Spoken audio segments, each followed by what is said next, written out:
YouTube world and Twitch world. We are back with Bazgoth, the Crimson Blade, where we last left off. Bordak got a little bit of a slap from the amazing and powerful Wraith Lord here. Could be Hector, who knows. But we had a Minotaur who got pushed off the ledge by a bear. And then we had this other Minotaur who's still around, going toe-to-toe currently with Grumthar. But yes, our group finally passed the maze of catacombs and past the Hall of Remembrance. Figured out how to unite together and push forward, finally arriving in this hall where Korgath was waiting, and battle began immediately. And I think we left off with Tarnik, right? I think Tarnik was the last. Yes, from what it shows. I think, Tarnik, you tried to heal, or you did something. I can't remember exactly. Yeah, I was just going through the history there. I attacked the Minotaur guard thing, and then it looks like Cub has thrown lightning out. Grumthar's attacked something, or was that a dice check? Oh, that was a dice check. Okay. Yeah. So yeah, so Cub's done call lightning on the creature, I guess. Yeah, he did call lightning on both of them, and then he had his tickle over there by Bordak, who has actually stood up and did not go down. He is up right now, currently with 1 hit point. And I think, yeah, that's where we left off. Was you were the last, and I went ahead and put in Mr. Bear here, so I can actually separate him from Silence. So he rolled an actual 5 here. So for him, I'm gonna go ahead and move him over here, because he pushed the guy out there. I just needed so I can see him better. Yeah. All right. So with that being said, we're gonna go ahead and continue with this battle. And I think, yeah, you did call lightning. So I don't think it's Tarnik's turn. I think Tarnik's at the end of the order. Yeah, I was at the end of the order, which the blue was on you, and then the bear threw them down. So are we back up on Cub? I believe we stopped at the end of initiative last round. Okay, yeah. So we are back up to the top. Okay. Mm-hmm. So Cub, it is your turn, sir.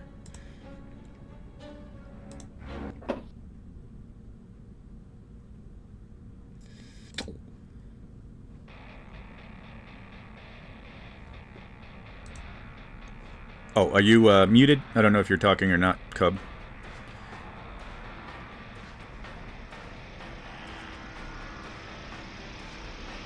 Maybe. Yeah, he's definitely muted. So as he figures that out, I have a question for the terrain. Okay. The center spire, how tall is that? About 15. Yeah, okay. I didn't know if that was just the 3D perspective or not. Okay, good. Yeah, I'll go ahead and write that down. Let's go ahead and put that. Well, maybe. Center spire, the one that little black rock in the middle, is that what you're talking about? Yeah, that's what I'm talking about. No. Cub, you with us yet? Uh-oh. Man, your voice was working so good just a second ago. There you go. No, it works. I just muted you guys for a second. Oh.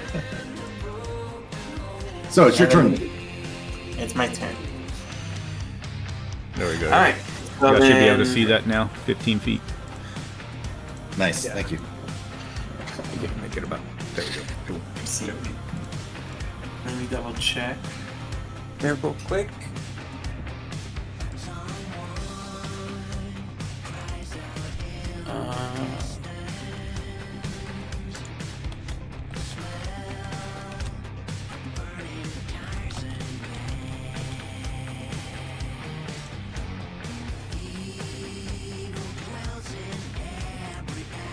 I was doing Call Lightning on third level spell, so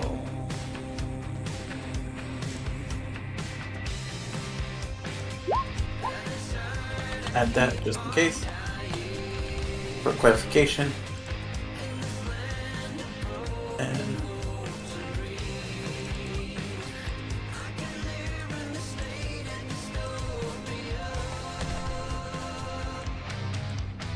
Oh my god, I can't spell today. How do you spell height? G-I-G-H. okay, all right. So then I'll go ahead and I will take my action.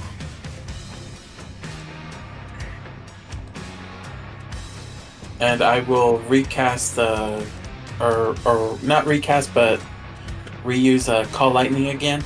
Okay. So on the Necromancer. Alrighty. And what's he have to do? Is that like an attack? Yes. Okay. It's my attacker. So he has to do a Dexterity saving throw Alright. of 16.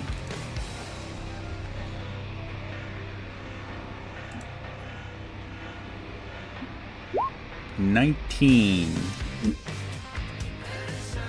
So that's still a save, so he'll do half damage. Alright.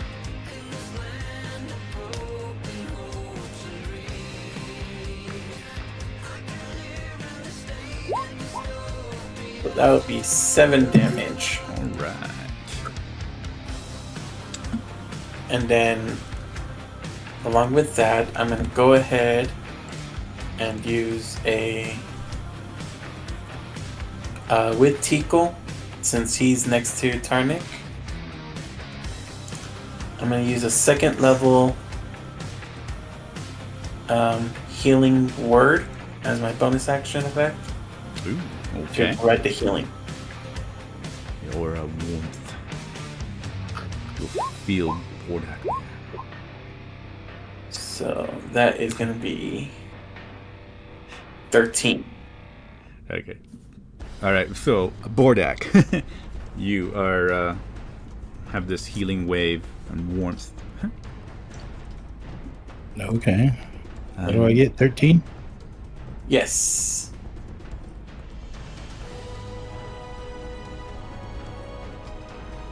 Or Tarnik. Oh, Tarnik or Bordak? Was it Tarnik that was hurt? That was down? Or It was Bordak. I was. It was Bordak. He's at 1 It was hit me. point. I was down to 1. Okay, yeah, Bordak then. I was all confused. I'm sorry, my bad. I meant I was like, did I say Bordak or Tarnik? Yeah. Alright. But yeah, so Bordak gets 13 healing. Alright. It's just, and basically you just see Tikal just licking your face. Alright.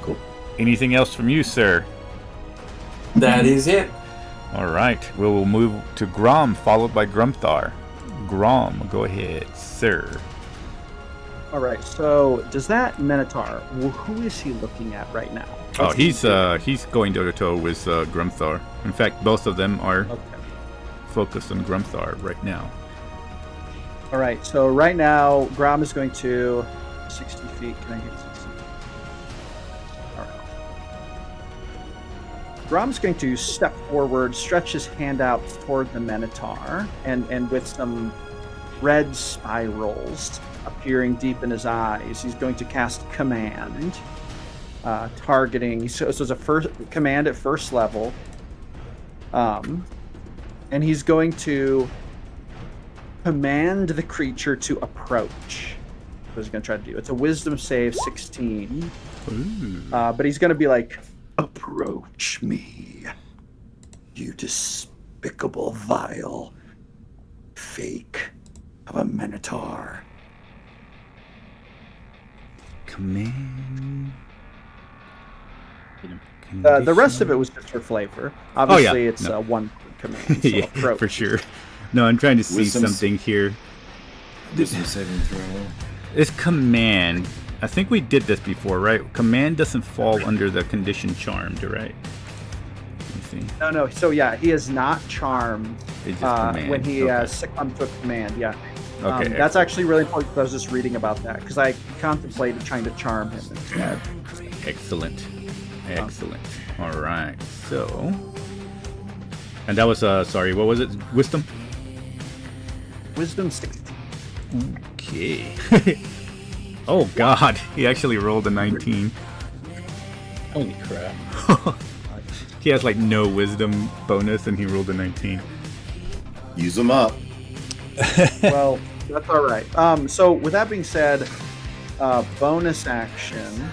I believe it's going to be. Real quick. I'm kind of disappointed that. Let's see, isn't really. Doesn't even notice. He's just looking at Grumthar. All right. Now I'm gonna actually do something here, and so immediately I'm thinking about using my beguiling magic.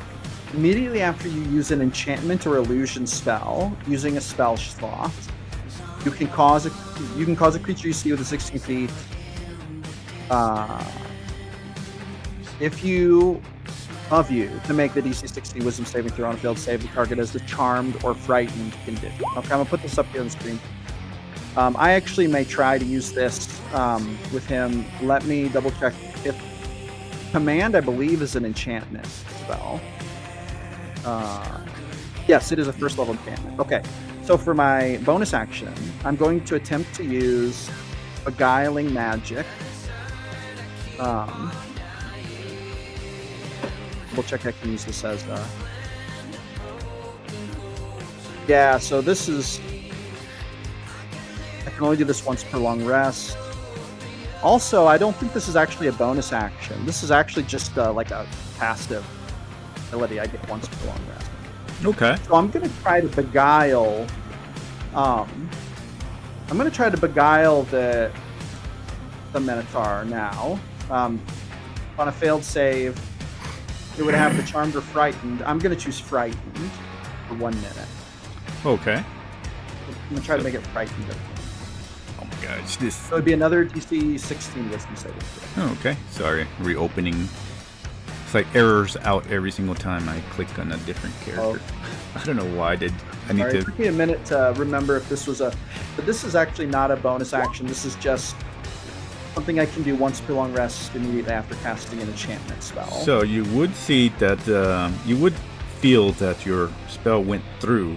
However, it doesn't seem to affect him as well. Yes, must be immune to fear or frightened. Minotaurs. Very good. Okay. Bonus action, I'm giving Grumthar Bardic Inspiration. And that will be the end of my turn. All right. In that case, Is that Grumthar, you D8? get it's a 1d8. as a legendary action, Korgath is going to look around and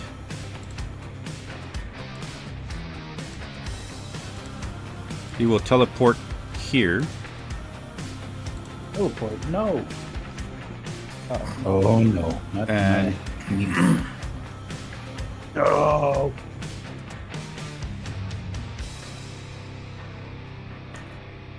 Not that my child, no. Not my daughter.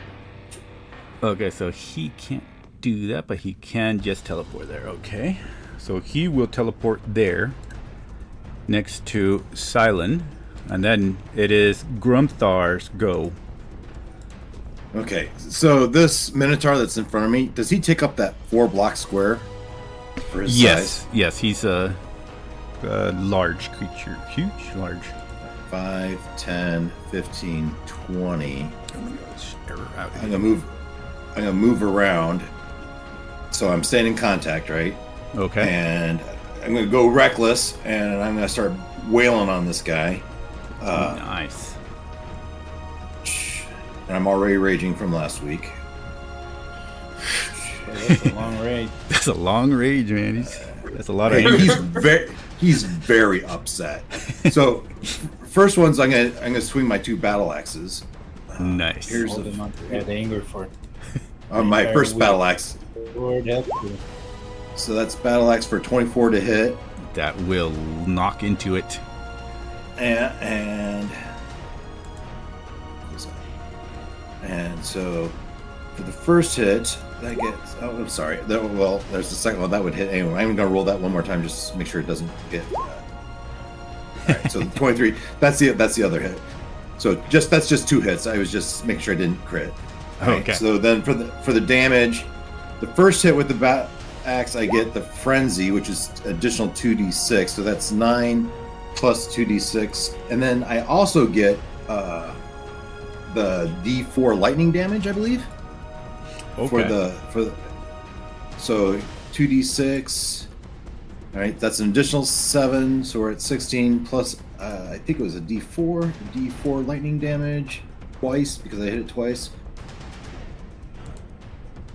So, oh wow, a whopping 2 points. I'm still getting used to this lightning damage from the battle axe, right? So that is 9 plus 7 is 16 plus 2 is 18 points from the battle axes.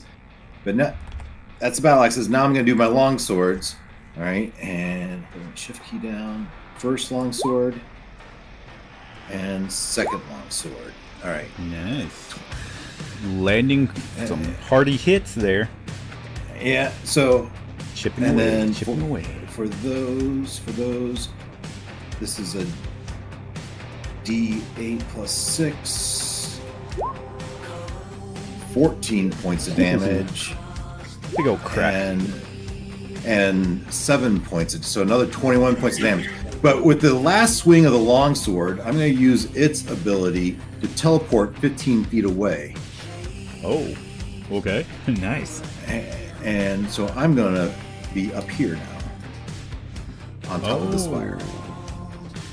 And you can roll me a perception right there. All right. Perception. Back on the screen. Perception is specialty. I'm going to roll my D8 and add to that. My bardic inspiration. And Staring down at this enemy, I guess. D8 here. Cool. Plus, so that becomes an 18. 18, all right. Yep, right in the middle, you can see a blackish orb with purplish looking clouds in it that is swirling around. Now, he's done a lot, granted. Yeah. But as a free action, can I pick that up? Yeah, feel I free would to say say no, I that can do it next turn. Yeah, you can reach down to it. I would say that as you try to pick it up, you notice that it's going to require some effort. So, yeah. Hey, yeah, we'll wait on that next turn. All right. Now we shall. Korgath will use another legendary action and will attack Silent.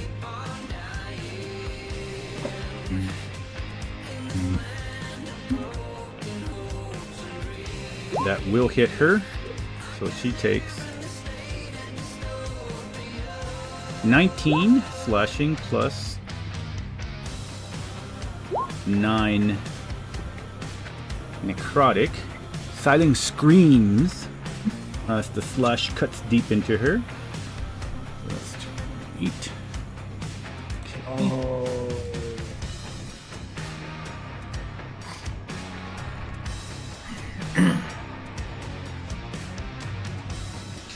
I do have something else I need to say, William. Okay. When I hit it with the longsword, also, it has this Whispers of the Steel, and I hit it twice, so it needs to make 2 DC 14 Wisdom saving throws or have disadvantage on their next attack roll. Oh, okay. Ah, darn. This sword keeps erroring. Come on. I'm gonna open a laptop just so I can have these things open.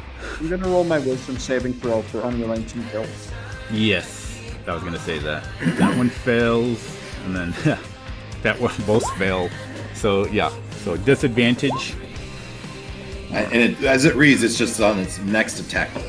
Okay, excellent.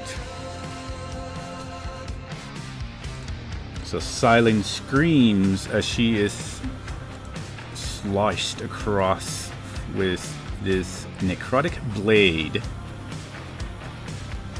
Alright, and that will be for his. Now it is Silent's turn. Oh man, she does not have.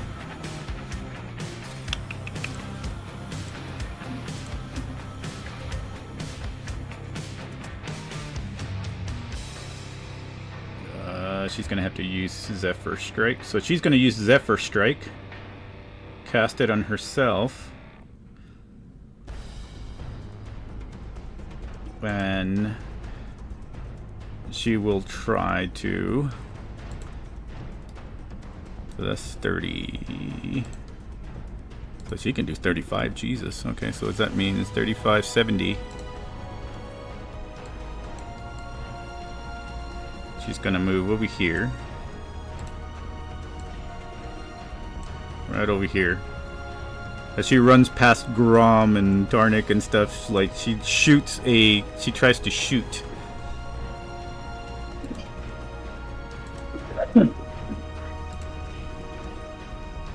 She has a longbow now, so she's gonna go ahead and do that. Oh, she got a 20. Alright. Nice. So 8. 9. 17. She's gonna go ahead and she can't do that because she already did that, so she can't do Hunter's Mark. So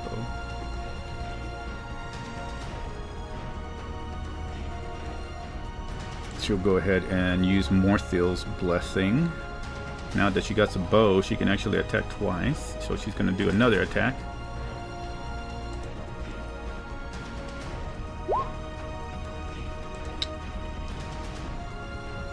For another 10. That's 26. Alright. So 2 arrows plunge into the Wraith Lord, who hisses angrily and points a finger at her, but then looks over toward Cub. And that will be the end for Silent right now, because she is just clasping at the scar that she has. And we'll move over to Bordak. Cool. I'm gonna use this. Get 14 HP back. Nice.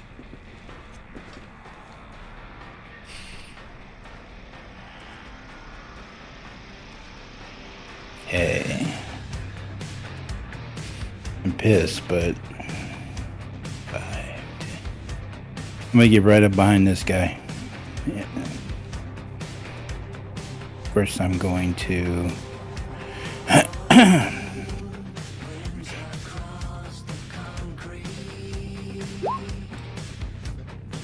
14 hit. 14 will barely miss. The attack is ever to bounce off the skin this time. Holy crap. Oh my lord. Alright. Well, I got 2 more. He's a little weak from being down. Oh, wow. That will slice deep into its skin. Crit.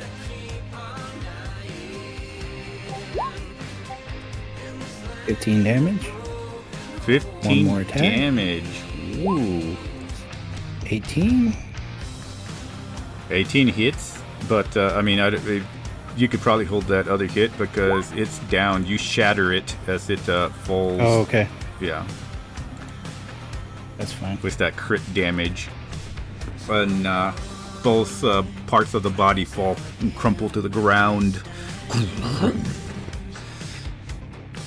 into stone. I went 5, 10, 15, 20, 25, 30. That's about as far as I can go.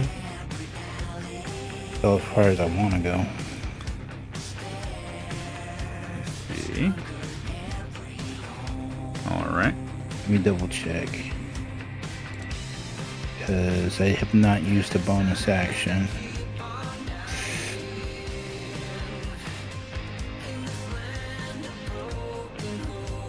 Give me 3 extra HP though. Give me 31. Alright, I'm gonna go ahead and do it. I'm gonna use my adrenaline rush.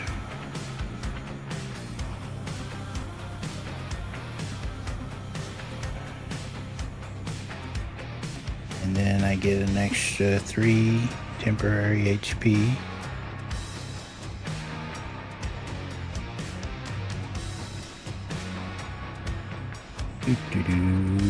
So 5, 10, 15, 20, 25, 30 right behind him. Not that matters. I'm about to get my butt handed to me anyway. All right. Well, I guess it takes the focus off Cub. Mm-hmm. And I'm gonna use action surge. And I still have one more hit. So here's this final hit on that. Nice. 28 hit. That will land. Slicing into That's this. the final hit that I Doppler. had to save earlier. 13. 13. Yeah. All right. The action surge, I get 1.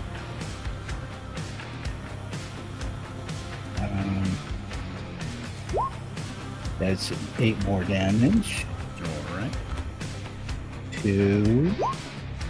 Dang. Jeez. There's 16 damage. Making up for the fall, I guess. Yeah. 22 to hit. That makes it. 12 damage. Jeez. All Wait, right. that was 3. I get 1 more? Yeah. Because I get Yeah, you 2 did attacks one. and then I get 1 more. Okay. I would say that as Oh, Grom no. is watching, as Grom watches That Bearded doesn't Bat, hit, does it? just No. Other than... just Fine. let Bearded Bat pick himself up from death and charge, and then just waylay this Wraith Lord. Grom's very impressed by this scene, I would say. Do I get 1 more attack for Father's Vengeance? Yeah, unfortunately not. Alright. I'm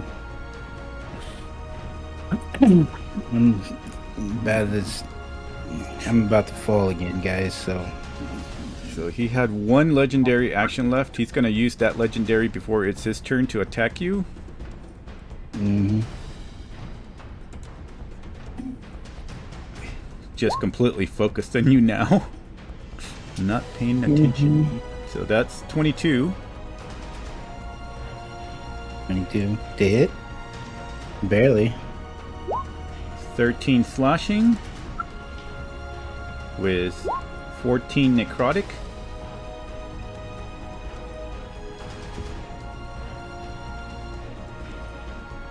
Dang. Alright. Now we go to Korgath's turn. Are you down? He's I'm about down to be, 4 HP. He's about to be down. Down to 4 HP. Oh man. Bordak. I will probably not survive another attack. Especially since he's doing a couple digits Oh my every time he God. does damage. Hey, I'm gonna fight with honor until my last breath. Damn. Okay. Let me see. What's the situation here? Yeah, you got his attention. Yeah. Everybody sees as the wraith turns to Bordak. This time angered. his full wrath is going to be unleashed on Bordak. Is there any way that Grom could do a free action thing as he sees this happening? A free action. What do you wish to do as a free action? He wants to shout at Korgath. Okay. What do you shout? Let's see how good this is in order, and I'll see if we can roll something. He's gonna shout. Korgath, you waste your time on the warriors when I'm the one who's come for the stone to take your place. Oof. And then if he has time to tag some on the end, he would give like a... I said, I would have thought you'd be smarter. Oh. Okay. I'm gonna say he is the brain. Roll. Roll. I'll tell you what. Just because he's so pissed off at Bordak right now, it's going to be kind of a high roll. I'm going to say around 19 with a disadvantage. Give me an intimidation. Or which one is your best? his best would be persuasion or deception. Go ahead and give me the persuasion with disadvantage. DC 19. All right, here we go. Disadvantage. Here we go. You know, I did throw in a little something. Oh. Oh, man. Ooh, he made it. Oh, gosh. Yeah, that would have been the death of Bordak. Well. It would have been. The only things Grom does well. Oh, man. Bordak, you would have been dead there. He was going to do the full I know. coup de grace right there on you. All right, so he's going to turn. And he says, You all will not leave here. and Grom would shout back, I know. he is going to...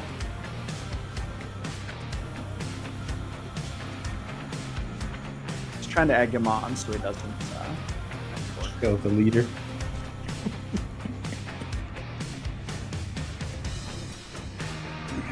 He's gonna have to... Okay, so yes. Okay, so he's gonna move. So he can move to there. So this is up to you, Bordak. Feeling the amount of damage that you took, what you do here. Because he's... If I attack him, he'll attack me and finish me off. If I don't attack him... Otherwise, he's moving about one more here time. at 30 feet. So it's up to you what you want to do here, Bordak. But he's not. His attention just turned toward Grom. Yeah, don't do I it. get it back, I he feel like can't it's kill me. obvious Yeah. that Grom was trying to get I'll him let away. him go. I know. I'm gonna respect that and let him go. Okay. Out of game wise, I will let you know, if you do die, I have the Revivify spell. We have enough. Grom doesn't know Yeah. that. But Yeah, Bordak doesn't know that. that's what I'm saying. I'm saying that out of game wise. He kind of Bordak will nod at Grom as a 30. thank you.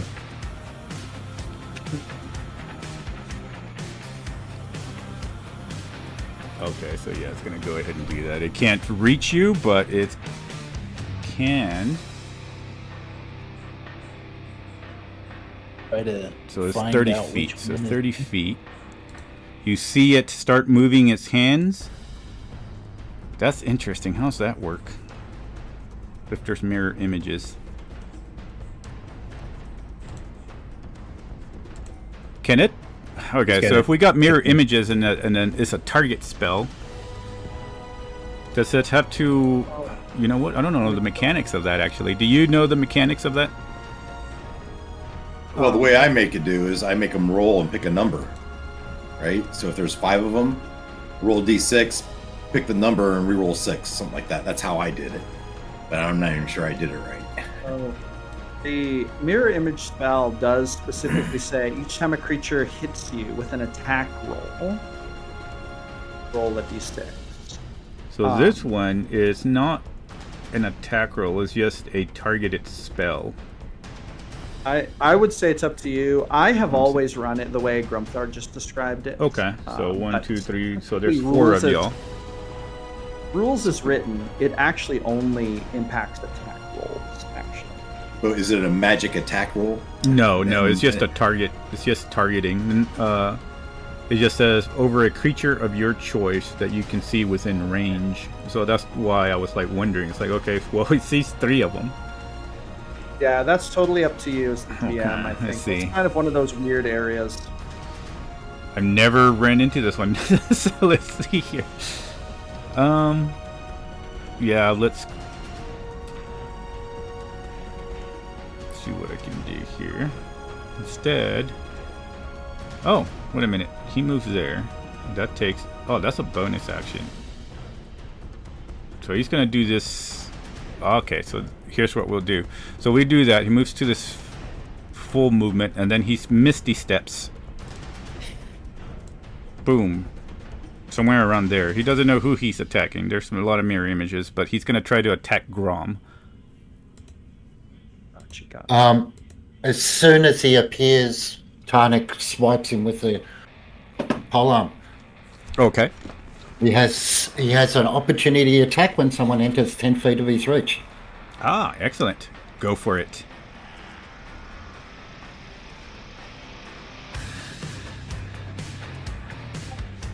Oh yeah, that should hit. 25. Oh yes, that will land into the ectoplasmic body.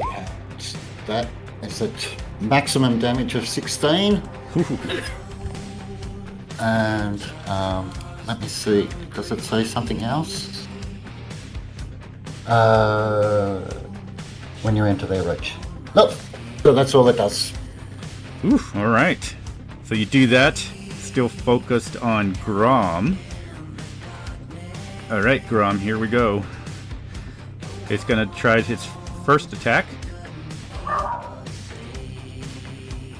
14, 25. 25. Well, I'll definitely hit. Go ahead and roll your mirror So here's image. my mirror image.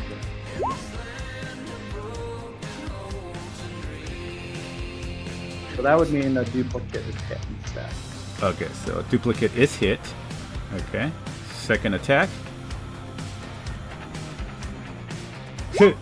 15. That will hit. Oh gosh, we're gonna get Grom some stuff here.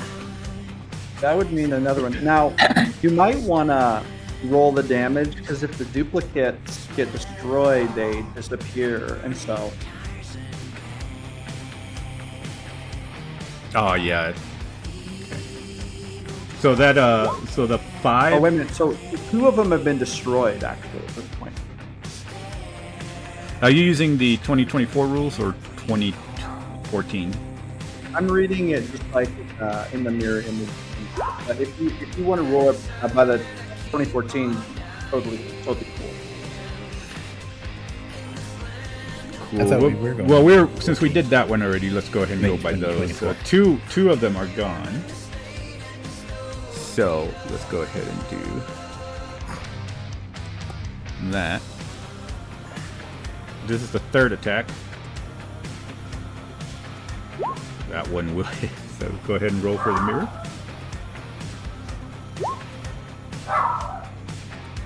3 this time. So,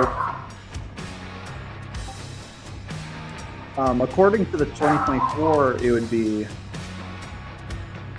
This would also hit a duplicate.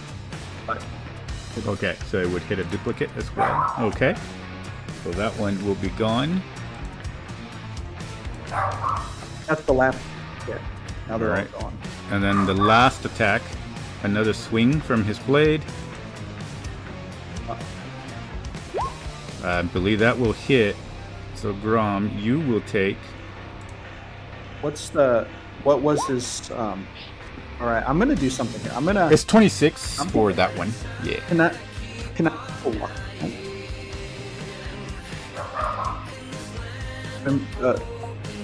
I have a luck point. Okay. I have 2 of them actually, but it says When a creature rolls a d20 for an attack roll against you, you can spend 1 luck point to impose disadvantage on it. Oh, okay. So let's go ahead and roll another one for the disadvantage. For one of my luck. Unfortunately, it's the exact same roll. Uh-oh. Oh my gosh, 26, 26. There's nothing else I can do. I guess he's going to pick the 26. Very good, very good. So Well, Grom will take 13 slashing Oh. and 10 necrotic. Oh, okay. I forgot about that. So the target's hit point maximum is reduced by an amount equal to the necrotic damage taken until the end of a long rest.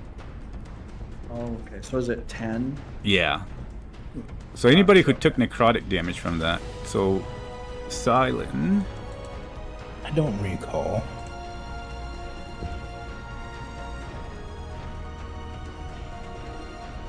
Yeah, you would have taken a whole bunch of necrotic damage, so your hit points are pretty low. So let me see. I would just take like 20 off for the max. But her hit points. William, my damage that got messed up. Do you remember how much I took? I know I took 10 necrotic, but how much was the other one? Oh, the other one was let me see. Like 13 or something? 13 damage and then 10 necrotic. So yeah, 13 slashing and 10. Yeah. Gotcha. Uh-oh. Still up. But hurt. Alright. And okay, that's silent. Okay, perfect. Alright. So as that's done,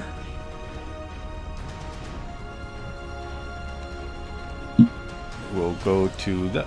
And that one is gone. Tarnik. Your go, sir. Hello, I'm awake. Yeah, Tarnik sees his hits this necromancer thing. Sees him take a swing at Grom and goes, You will deal with me. I'll use my channel divinity and as a bonus action, vow of enmity.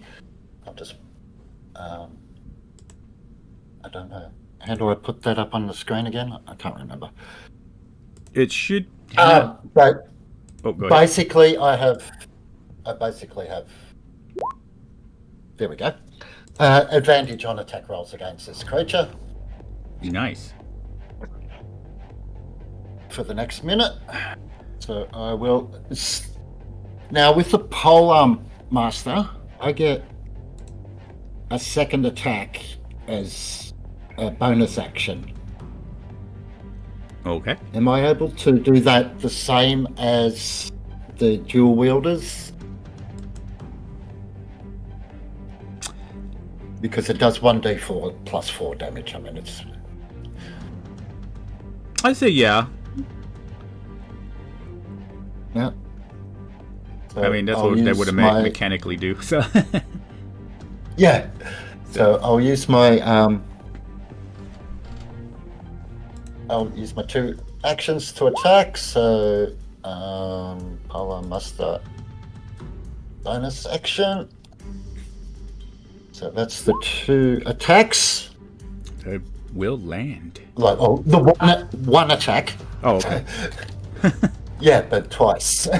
You know, so he swipes down and then swings back up with the butt for a total of 21 damage.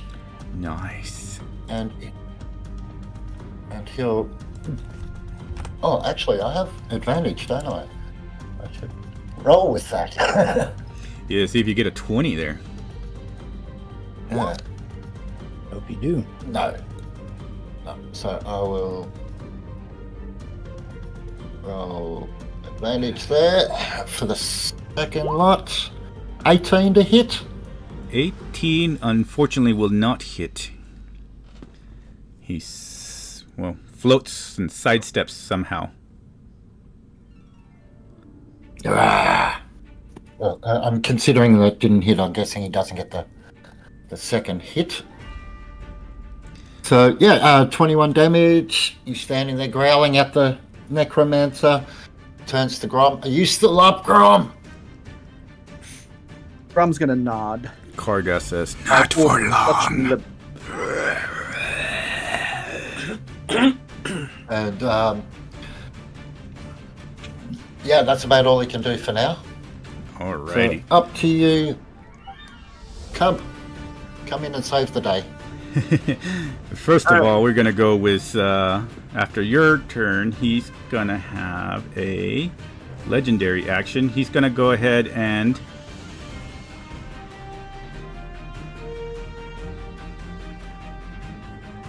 Yeah, he's going to go ahead and attack another slash to Grom. Or wait. Yeah, he can only do that. Alright. That's a 17 hit. Oh yes, you have a dang. Yeah, we're gonna have to work on Grom. Yeah. So I was debating between giving him Shield of Faith, but +2's not going to do anything for him. No, it doesn't really matter. So he takes 12 slashing, and he's down. Down. Oh, he's down. And then he would have taken 14 necrotic for maximum hit points. Okay, got you. So, Darnik, you see him fall. Silence screams and screams his name. And the bear gets angry, and he will move forward and try to attack. And we'll see what he can do. As soon as the error goes away. Come on. Oh my gosh, this takes forever. One of these days you think they would fix this. There we go. Ooh, the bear's angry. Oh, unfortunately, I don't think... For flavor, can I say that when he stabs Grom with that last stab, you see Grom's shift weave shift between all the new forms as it cuts out and falls to the ground. Oh no. Okay. Get that flavor in there. Alright, so that's there. And the bear's gonna swipe once, gonna try to bite next. Jeez. This thing slows me down so much when it errors out every click. Alright, so. Oh, he can't bite. He rolls a 1. He kind of trips over one paw and slams his jaw on the ground. And, so that was the bear's turn. Now we jump to Cub. So you hear silent scream, the bear roar, and a loud thump as Grom falls.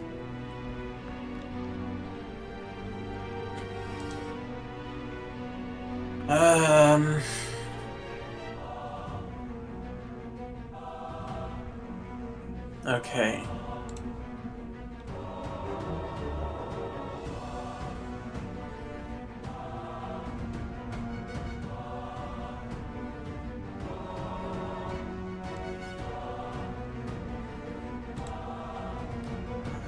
Two.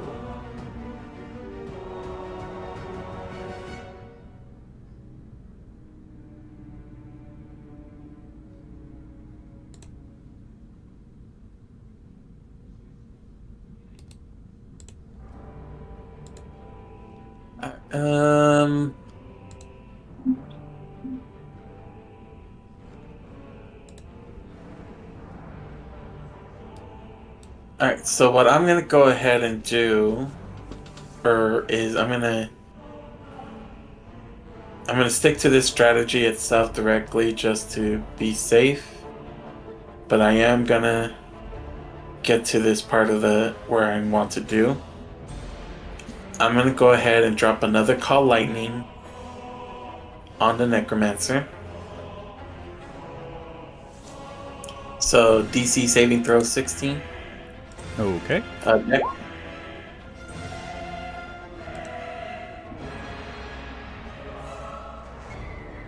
And that was sorry, what was it for Dex or?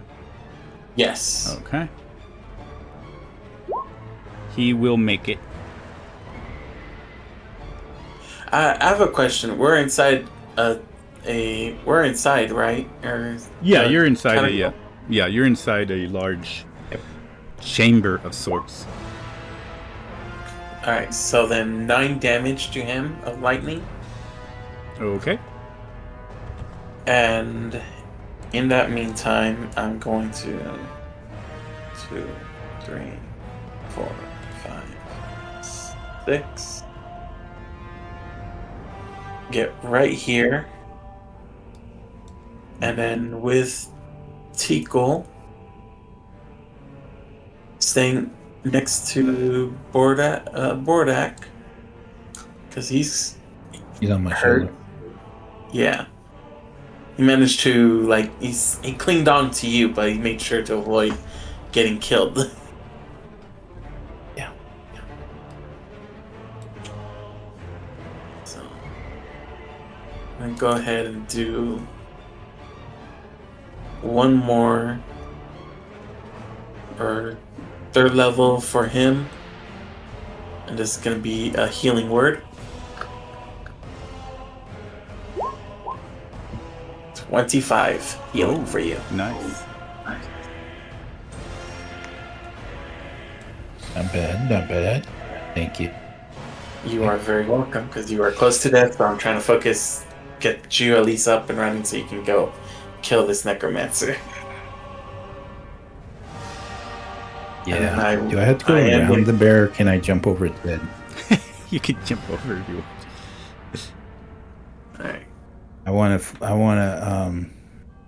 to get advantage. Me on one side, And that will be it for me. Okay. Harnick on the other. It's gonna use its last legendary to attack Grom again. Let's see if he doesn't roll a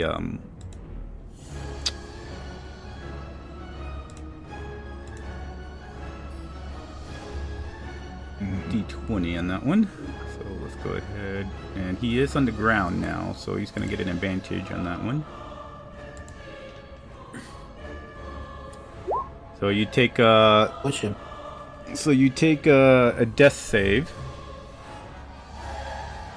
I don't know. I don't think it's 2 death saves, right? It's only if it's a crit. It's 2 death saves. Yes. Okay.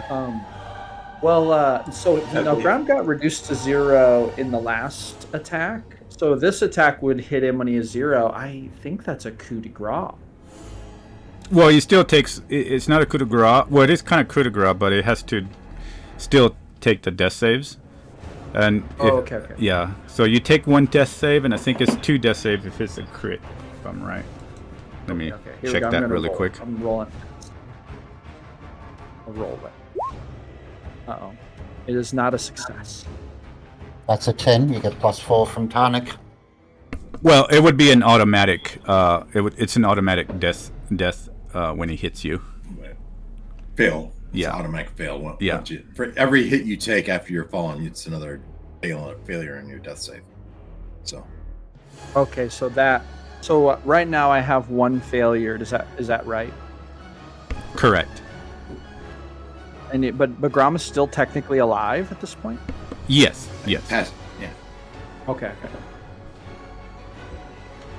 In my games, usually if people are down and they get hit, it's an instant Oh, coup de no, grace. never mind. No, it's 2 death saves. Okay, 2 deaths. Okay, so Sweet. so I roll a second one? No. You automatically fail. Yeah. Oh, gotcha. Okay, Yeah, so yeah. I take 2. Oh, I'm down to the last. Yeah. Uh-oh. Yeah, so if the attacker's further than 5 feet, it's 1. But if it's within 5 feet, it's 2. Okay. Gotcha. Okay. Luckily, that was his last legendary. Yeah. So That's good. now, Grom, you roll a death save because it's your go followed by Grumthar. All right, here we go. Rolling it. Oh no, it's a fail. It's definitely a fail. Oh, I can't help you with that one. Oh, no. It is what it is. Does heroic inspiration play into that at all? Oh, yes. Yes, you can. Yeah, you can can. use it to. Yeah. Okay, I'm using my You can heroic use it to inspiration. reroll. Roll. Oh, look at that. We got to save. Oh, you got to save. Wow. Too bad it wasn't a 20.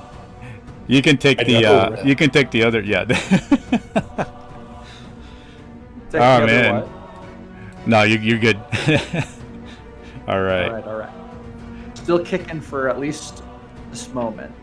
All right. So with I that, have. Grumthar.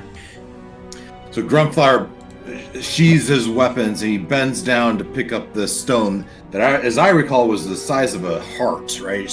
Yes, like a fist. With Right? fist. Yeah. And as he's doing it, he had this perception, and it looks like it could be very heavy. Does he notice anything else? Does he sense that it could be trapped? Go ahead and roll me Anything an like- investigation. Investigation. Oh, Oh yeah, he this notices thing's not nothing trapped. at all in the heat of battle. Yeah, so he bends down and he picks up the stone.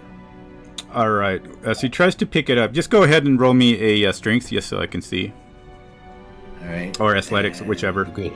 Yeah. 14.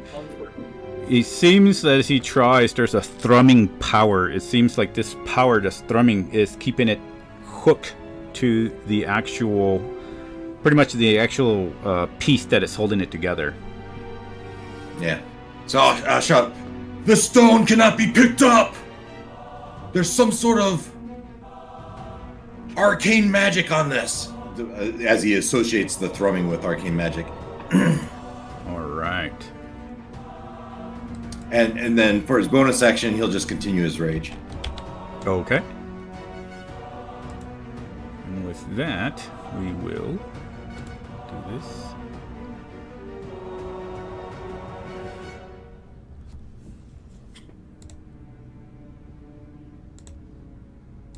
I gotta do something really quick. Oh my god. Really? Don't tell me you just killed my partner. 7. Okay. So that's I gotta do something. Don't mind me. Okay, that puts it there. And then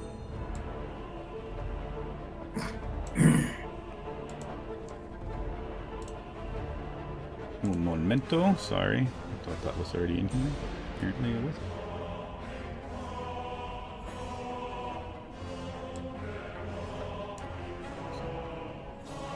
I'm gonna grab something off Discord really quick.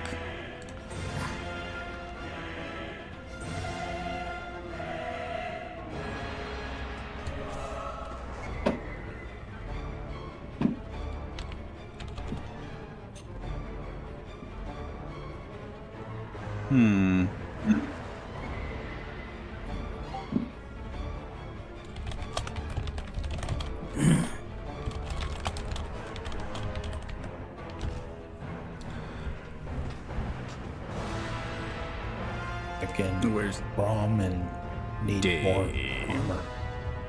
Oh wait, that was not in there.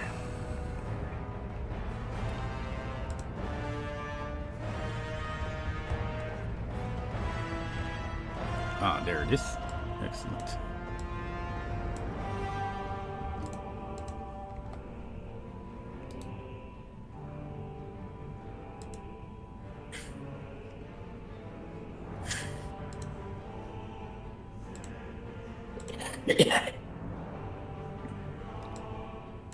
Okay.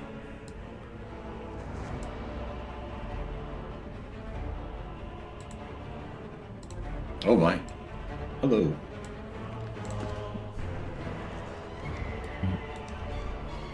All right. So with that, Silent will attempt to shoot at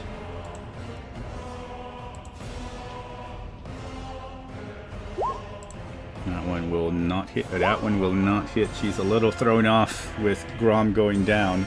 2 arrows go flying past the Wraith Lord. And you hear it laugh.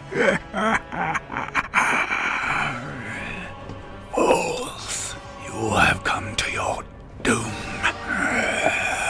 You will become my slaves. And with that, he does not have any more moves. Okay, so Bordak. Oh.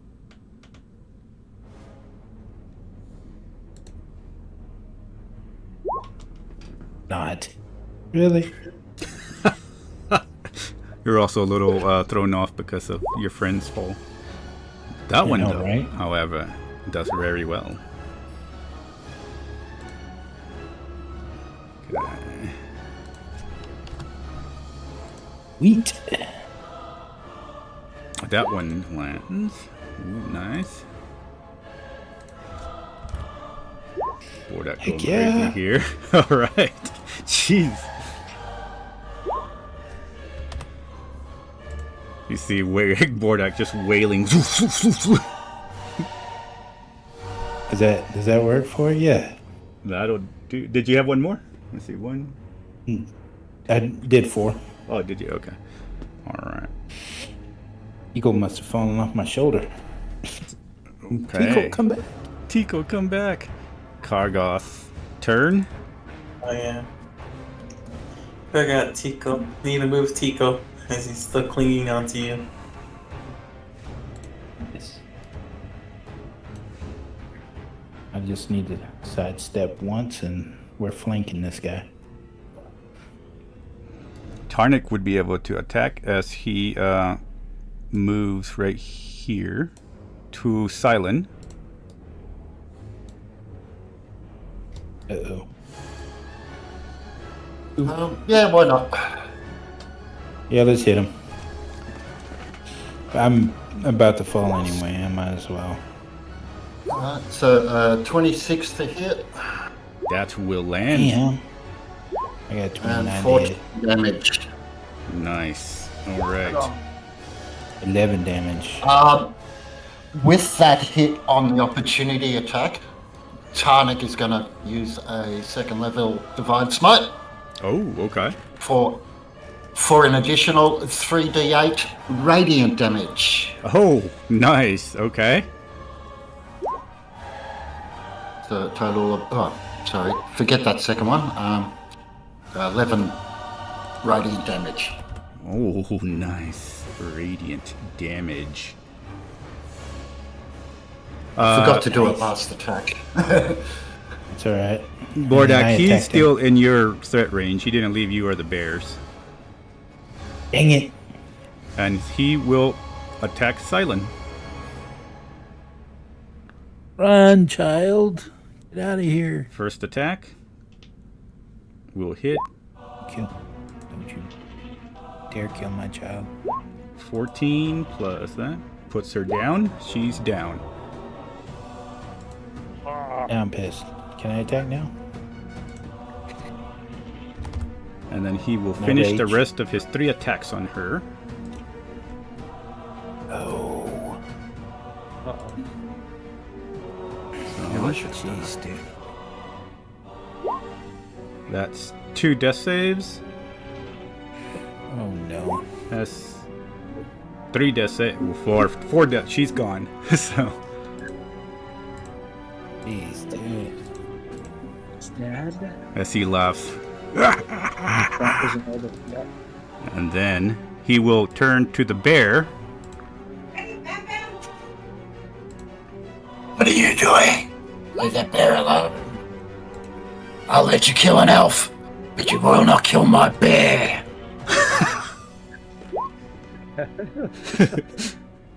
I would like Yeah. to rage now.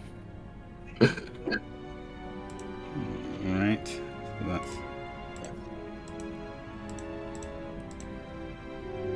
that bear.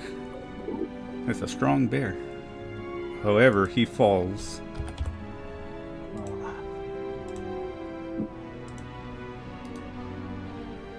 Don't give up, team. He's got to be low on hit points. All right. With that, we'll finish his turn, which brings us to Selah, who floats up over here. And as she's floating past you, says, "The Wraith Lord, he must go down first. Grumthar." 5, 10, 15, 20. Of course. It could never be easy. She'll move there, which brings us to that one's dead. That one's dead. Tarnik, it is your go, sir.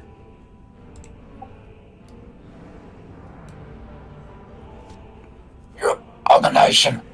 It's time to send you back to hell. You can't kill me. I cannot die, but you can. Yeah, 27 on the first attack. That will land. And with the bonus action on the butt. So 22. So that's that one and that one. And I will use the second level Divine Smite again. Okay. So add in that radiant damage on top. That's so on his first attack. It does a total of 16, 30 damage. 14 of it radiant. Nice. Nice. Woohoo. His second attack, and he'll try and do the same thing again. All right. He does have advantage because of his Vow of Enmity, and that is a natural 20. Nice. Go for it, Mr. Tarnik. So there's the slashing. And how do you want to do his extra Divine Smite? Do I just roll twice or just double yes, what roll that twice. is? Yeah. I'm good. No, that's a little one. I'll just do Grom. another 3. I have an heroic inspiration if you need it. I don't know if I'll have a chance to use it. So 17 radiant damage and yeah, about 14 slashing. So that's my 2 attacks. You see it. That's it. Like just. I will make you pay. As his little eyes start glowing this purplish energy, you see like veins of purple just run across him. And I will, if you allow me, I don't actually have a bonus action to do it, but I would kneel down and cast Protection from Evil or Good on Grom. Oh, nice. Nice. Can you post that? That's going to be important. Okay. Not dead. Okay. Disadvantage on attack rolls against the creature. The target also can't be charmed, right? Okay, so disadvantage. So it makes it a flat. Okay. Yeah. Okay. Good work. Gives a little bit of a chance after your turn. He's going to go ahead and go for it. The bear's gone. He's going to look at you as he lifts the blade right above Grom and smiles and then slashes down on Grom.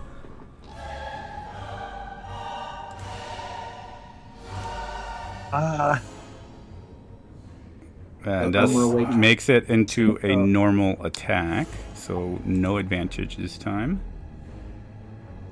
Dang it. We've got to survive.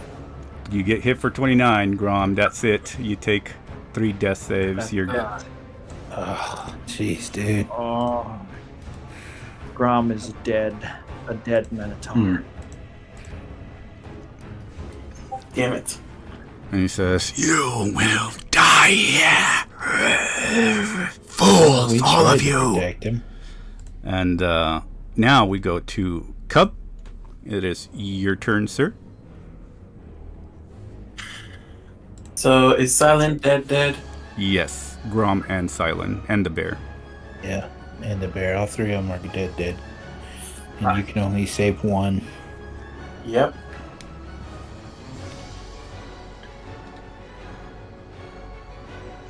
Make it Grom. I can't do that. Guys, do You what have you to, must. yeah. I'd say you had to do with whatever RP you would go with. Yeah, don't just save me because I'm a player character. I could, come back as another character, whatever. Yeah. Definitely, don't save me just to be nice. Do what you would do. What your character would do. Hold on, let me see something real quick. You can come back as Grom's brother. I have a feeling that Rob. I feel like Cub was probably better friends with Silent than Rom. Probably. Yeah. You can be Grom's brother, Morg. He didn't have a brother. He did have 3 sisters, but More could be a female name. not the best But situation. no, it's the worst situation actually That was because funny. of all the all the story that I just worked on for Grom. And A lot of- I worked on Drama with everybody's that. story, but still. Alright. nothing we can do about it. So I will go ahead and Carry on the fight. Ugh.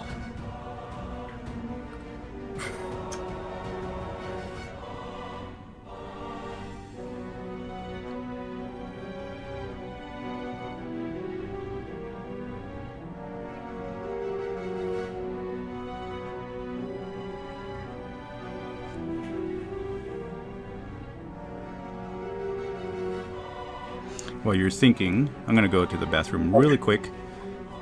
oh, okay. Okay. I'll be right back.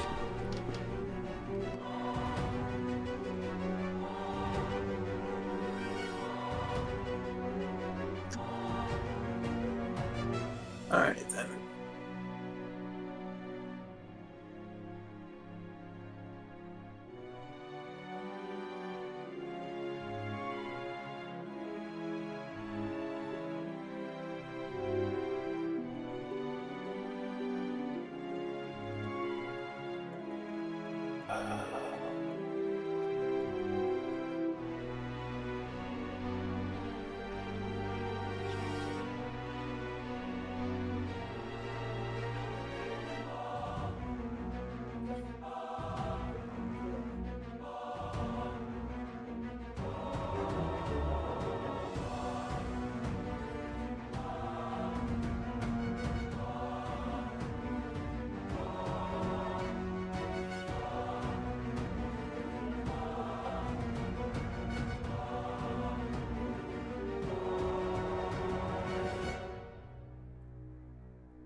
All right, I'm back. Alright. So I'm gonna go ahead and I'm gonna drop the call lightning on him, so he has to do another dex save. Okay. 16. 16.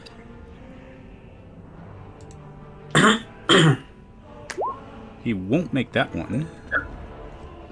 That is good.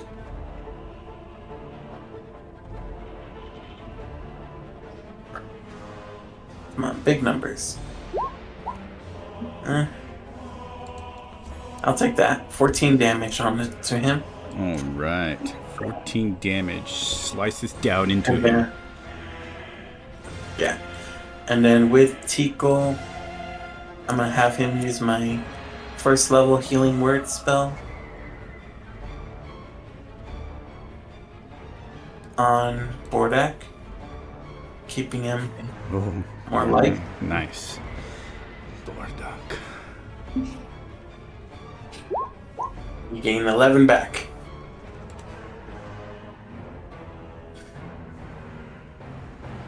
Nice. And I will keep it right there for now. Okay.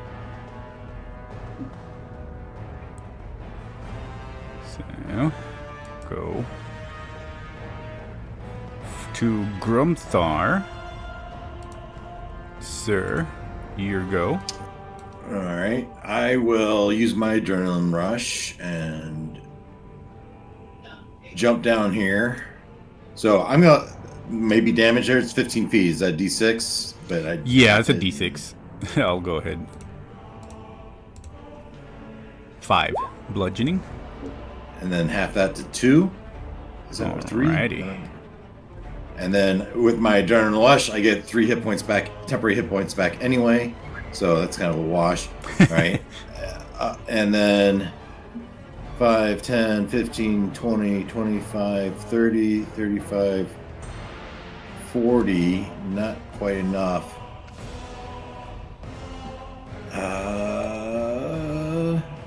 So that was a bonus action dash. So part of the adrenaline rush, so that would get me there. But I've used my bonus action. And now that means I would only have 2 attacks left, or, well, 2 swings left, if you would. Okay. So, one with Reckless again, so this would be my demise, but here we go. Battle Axe. That's a 26 to hit. That will hit. A D8. So that's 14. Now we do the 2D6. And I'm going to add the D4 in there. And I'll roll that. So that's for an additional, looks like 5 points. So 19 from the battle axe. All right. Sir, how do you want to do this? Oh, yeah. Yeah. So with his battle rage, he shouts and he storms in, weapons above, and he just comes in and he just starts hacking at this. He calls on the runes of his grandfather to kill this foul necromancer. Go back to the underworld, and he just starts wailing. Does he like just? You can't kill me. I live an eternity, and this it just slices and vanishes. You see this purple like web explode from him as he vanishes into these streams of energy that eventually disappear into this black stone here. And he seems to soak it up into the actual black stone. And you see Selah there and says to Grumthar, "Now the stone is free." So that's pretty much all I can do in my turn unless we're out of initiative account. Yeah, we'll go. So everybody, there's a minute. There's a minute here, but I'll say initiative is done. And we will figure out what's going on here with the 2 downed people currently. I'm gonna go straight to. I'm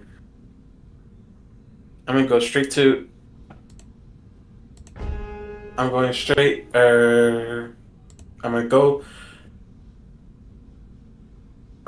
go ahead or get. Or I'm gonna get. I'm gonna go after the stone. Yeah, I'm going with him. Yeah. Oh, he's thinking. Well, we have them together, so. I'm gonna try to grab that stone out of there. Yeah, the I go stone. and You sit back there. I'm gonna look up to Tarnik and I'd be like, I miscalculated one of my usages. You miscalculated the whole battle. You are useless. Give up being a healer, or give up being an attacker. It is that simple. He's And I'll make really you upset decide with you. the final. Then I'll make you. I'll let you Tarnik decide blames the final. Tarnik blames Cub for all the deaths. All 3 of them. It's like, well, then I'll let you decide who do you think we should bring back.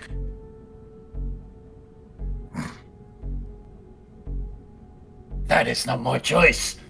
I do not have that magic.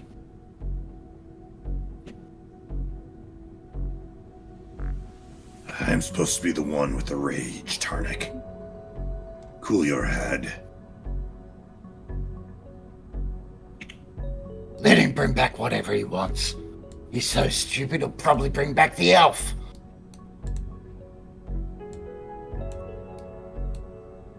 Bordak, what do you think?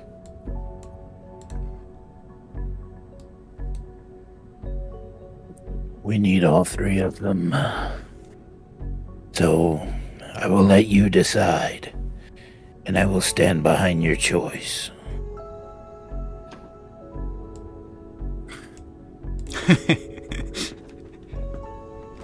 So with that, I'm gonna go ahead and give it.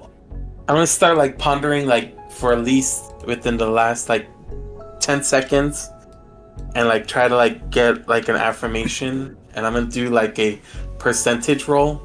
Okay. Okay, and I'm gonna go with I'm gonna go with highest is definitely gonna be Grom. Lowest, I'm gonna bring back Silent. Ooh, man, all right. As Sayla will walk over before you do this decision, and she'll look at the elf and look at Grom, look at the bear, and she will hover over her hands over the elf and over Grom. She looks over at you and says, "They are tethered. But who would be the strongest to bring back?" She looks at you. "I believe an opportunity. There still must be change, but..." She looks over at Grom and then at the elf. "This tether won't be easily broken, even in death." And she walks.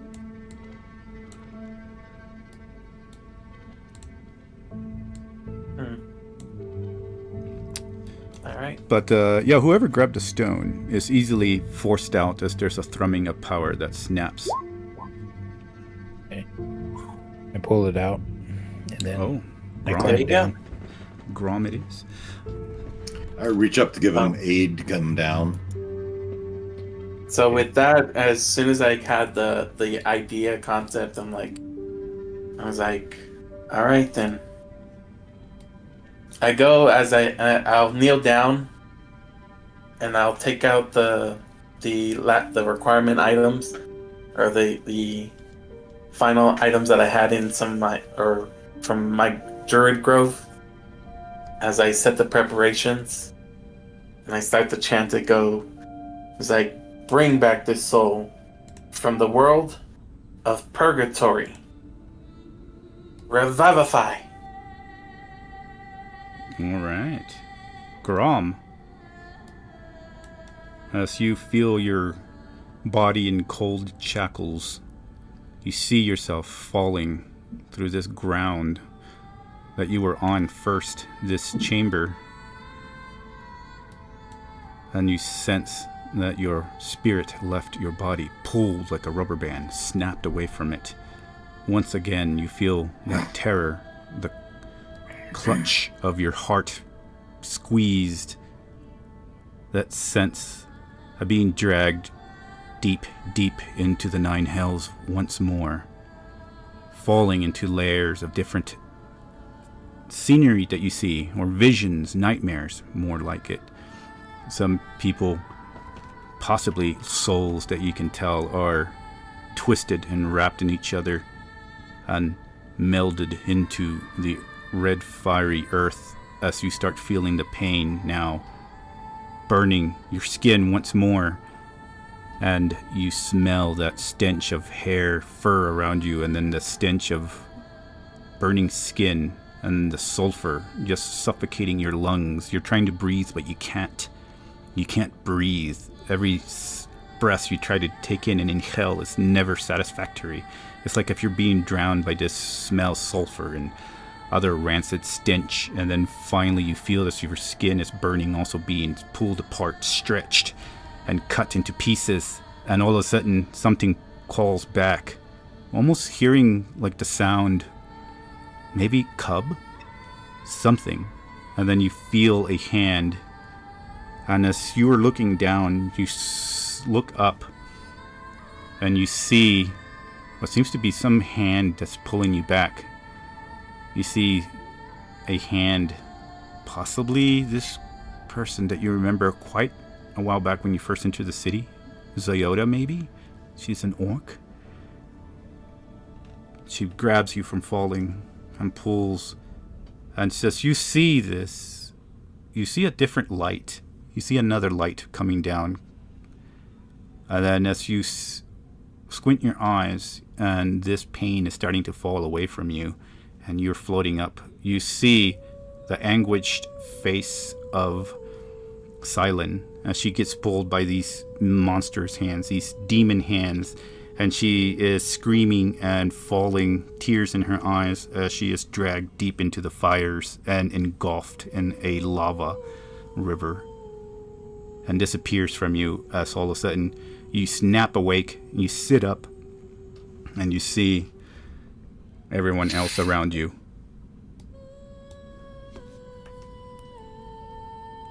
Does he see Silen? The body of Silen is next to him. Pocket the stone, and then I gather Silen up in my arms, and I tell the group, We have what we came for. It is time to go. Hurry! Our time is limited. What is limited is. I think the Lich could return. We must hurry and put the stone in the center of the town, in one of the temples. And then we deal with our dead when the quest is over. So as you're hearing all Refuse this, to leave her body here. Grom, you're hearing all this stuff, but you haven't quite gathered all your senses. You know you have to leave, but you're also feeling the pressure as you see this body of Silen. You remember seeing her. You remember seeing this vision. What is Grom doing right now? He's going to. I think he's going to scream out, "No!" He's going to run up and clutch Silen and say, "You fool! Why not her? You should have brought her back. No!" And he's going to very hastily try to cast Cure Wounds on her. I don't know that would have any effect, but he's going to do it. I mean, it might heal her wounds, but it's not going to bring her back. I know. Grom isn't really thinking super. Yeah, you fast, try to right? cast this. You see the energy of healing power just cover her, but it doesn't do anything. She's still warm, but aside from maybe zipping up the wound a little bit, she's not. Nothing else happens. There's no breath, nothing. In a sort of a panicked, whispered tone, he's gonna stroke her face and say, "Mariah, help me. Let it be this way." Rom, we must go. You see Sayla say, "We only got but a few minutes to leave here. We must leave now, or else she will return, and we will have to face that Lich again." Well, Grom is gonna then stand up and he's gonna. Bordak, you had said you were picking up Silen, but did Grom? Yeah, I'm carrying her. Grabbing her. Would he? Okay, so you are already carrying her. Okay. Yes. Very well. Then Grom's just gonna in kind of a daze, sort of follow. How many hit points does Grom have right now? With Revify. Let me go ahead and recast. Display it. Target creature that died within the last minute regains 1 hit point. So you come back with just 1 HP itself. Now I do have a question, since if it counts as a healing, will also our DM, Yeah. since it counts as healing, would also my blessing taken as effect? We'll say yeah. Okay, so then you gain back 5 hit points. Okay. So in that case, Grom is going to... He's going to walk along, kind of stumbling, and when he sees Crag, he's just going to be like, no, not him. He's going to just fall down kind of on top of Crag and hug him and give him like a pet. As this is happening, Sela just looks at everyone and says, it was a worthy battle, but we must go, or it's all for naught. Lead the way. Grom's going to nod, pick himself up from Crag, and follow along. And then she'll just lead everybody. As you'll see, and you can feel the thrumming of some sort of energy emitting from this large black rock in the center. And eventually, though, she leads you quickly past the Hall of Remembrance to the catacombs and finally to the top where y'all first entered, and eventually outside where the city waits. I think it was this one. And we're gonna head to the temple to put the stone where that way he can never return. Well, until some idiot comes and takes it and puts it back. All right. So basically, from this area here that you're at, she leads you over to the back of this area here, where you can see ruined temples, and eventually finding either the Temple of Gonash, where you can place the item in there, or Gronash, I think is what's this. I keep forgetting how to spell my own names. Ganache? I'm gonna Grenache, take it to the Temple of Gonash. Let me see, got it right here. That's the main, the other god that they used to pray to. Grushnar. I'm gonna grab that really quick. Grushnar. Well, I know Gonash, and I would go to Gonash's temple. Okay. So you go to the temple, and upon entering that area there, it is in ruins, but seems to be a little bit more kept up in a sense than most other ruins you've seen aside from the heart of the city that y'all were currently in. And indeed there you see, weirdly enough, a statue of Lasara, possibly her other sisters, holding out their hands, and then you see like a larger statue cracked here and there, but still standing firm, of... Why did I go blank all of a sudden? Your god, Gonash. And Gonash has a hand above theirs, and you can see that in the statue there lies an area where you can put items in.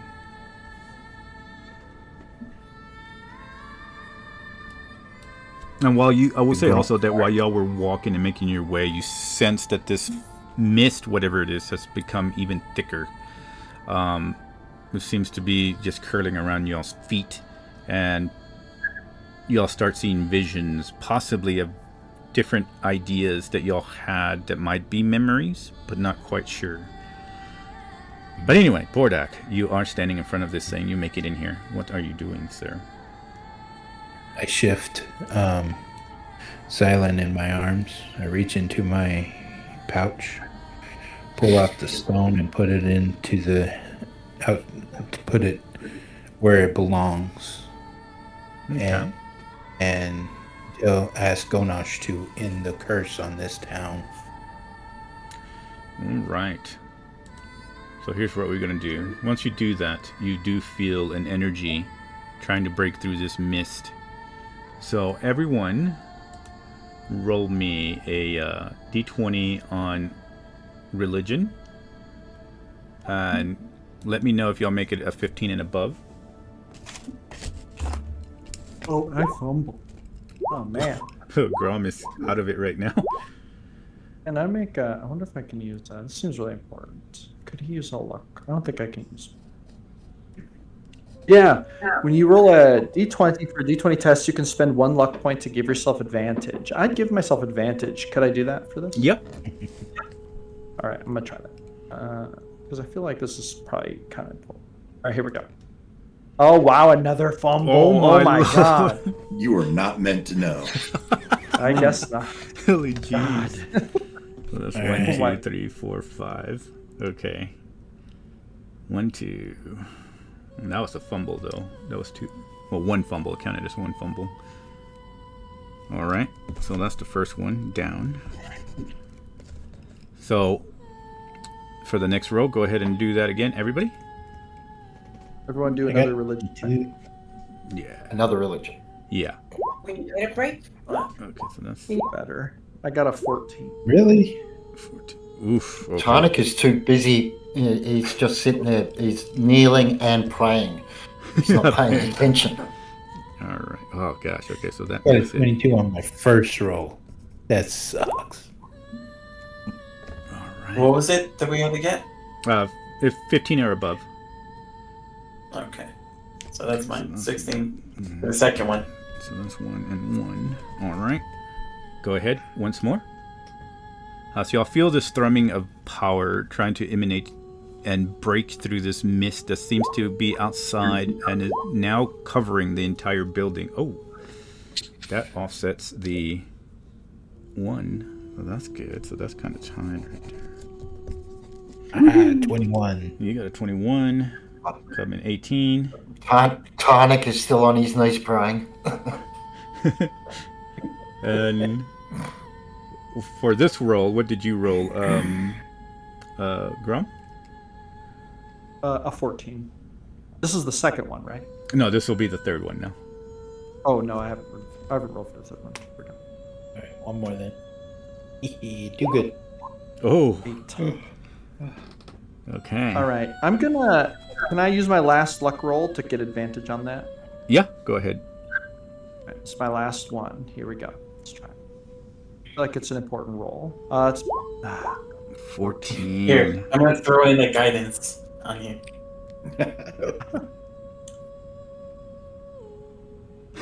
all right. Here we go. Even a 1 will There get you you. go. Yeah, that'll get you over. Okay, so Oh, that's that works. We got the same numbers, Jeez. so yeah. All right. So that's okay. So y'all had a tiebreaker right now. Okay, this will be the last one to determine if it's able to break through. One more. So go ahead and roll last one on religion, and this time it's 14 and I above. fumbled. Oh my lord! Oh my gosh. Well, you still have the guidance. Tarnik, Guys, Tarnik, feeling all this, wakes up from his prayers. He looks at the group And he says, Ganosh needs you to succeed. I will bless you all with his light. So everyone, 3 of you. So there's 3 of you, yeah. I got a 21, so everybody else.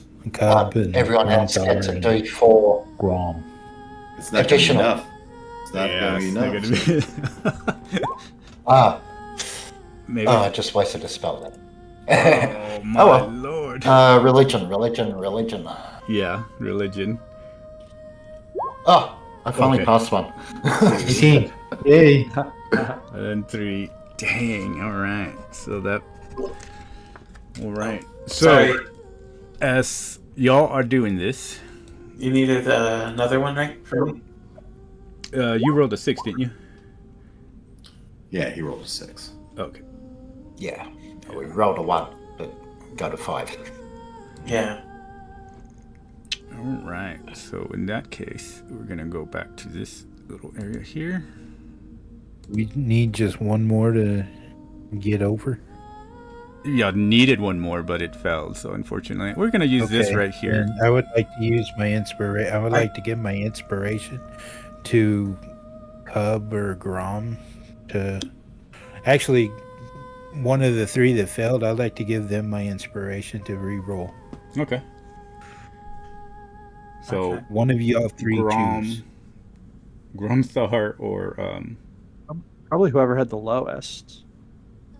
Probably whoever has the best The best religion. religion. Yeah. yeah, whoever I has got a the +5 on my religion.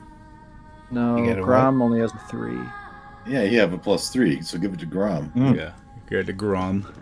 Or Cub. Cub has a +5. Oh, Cub. Oh, Cub He's has got a +5. So yeah, Plus Cub. five. Give him the Cub. Yeah, I think Cub should use it. All right. Alright.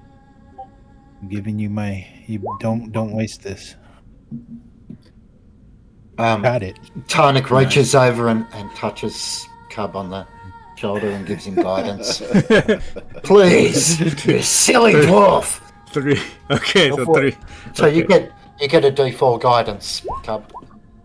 Yeah, that will 15. make it. Oh, All right, so never mind. Okay, instead of the fog and mist seeping in and covering everything, and another battle, y'all see that the crystal finally a ray blasts through, and you see the ceiling pretty much just crack open, as you can almost see the entire visage of Gonosh appear, almost his face almost covering the entire area amazingly, because now it pushes the mist away, like something just breathes and the mist just is just thrown away, like curtains opening, and this light just blasts into the crystal through the statue's hand, and the statue's hand doesn't break, but it shines on the crystal purple light almost mixing into itself with this bright energy from Gonosh, like a battle being held, and it seems to lose almost, and eventually finally it comes to where it is engulfed. This white light engulfs the purple energy, and now you see a green orb in the hands of the daughters of Gonosh, just laying there sparkling. And with that, without even rolling, everybody just is pushed and thrown prone as there's an energy that unleashes, and it's just like it just blasts out. I cover the body of Silent when that energy goes out. Okay. Trying to shield her. As this energy blasts out, the mist is pushed back, thrown away. And then at that point, anybody who had memories that were lost all of a sudden are flooded with these memories that you used to have. And they just float in, gushing into your brains, and now you remember what was, for a while, you didn't even know that you had forgotten. But it is back now, returned. And you are all standing in front of these statues of Gonosh and his daughters and this crystal. I think Grumthar would be taking a knee in reverence. DM, one question. Yes. With these memories, will I end up regaining the ones that I lost previously No. before my amnesia? No, unfortunately not. Those were beyond the hold of the mist here. So those you still are missing. But for anybody else who lost memories, now you have those. In fact, yeah, Cub was pretty resilient against it. Mm-hmm. Because I had no memory. I had nothing. You're talking to someone who has amnesia. And y'all are able to see that the sun is actually now shining into these ghost ruins of this lost city. Though there is still a thrumming. You can see little patches of the mist. It wasn't completely destroyed, but it is not hovering over the entire city anymore. It seems to be lingering away without its master, perhaps. Something's different now. But from what you can at least tell is that this mist was probably not even part of Korgon's even ability to bring it in. The mist itself seems to be a different entity in itself, as it little parts just start crawling away and disappearing.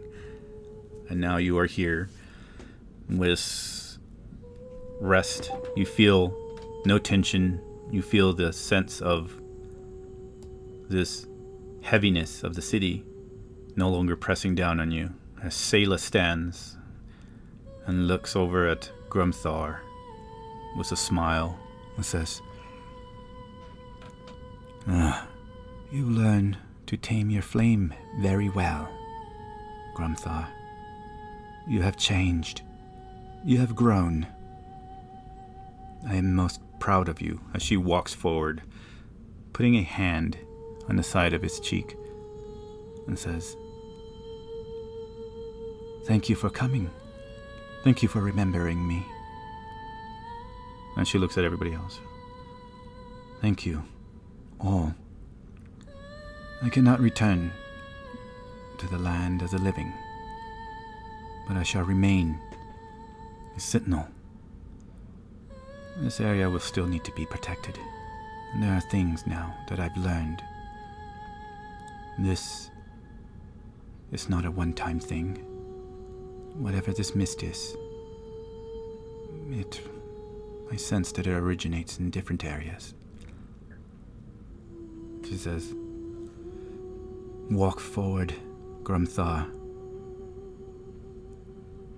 and know that I will, once in a while, check in on you to make sure that you are not letting that flame of yours take over those emotions, control them.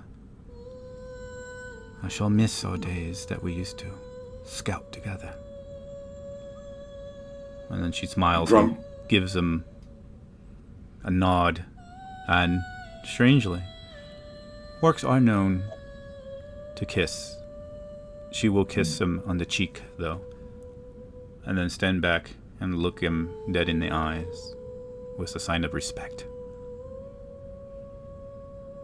Yeah, as Grumthar leans into her hand as she, and his stern face tearing up, and Sayla, you possess a certain amount of my heart that I cannot deny. I miss you horribly, but it's now knowing where you are and what you are doing. My soul has some amount of peace.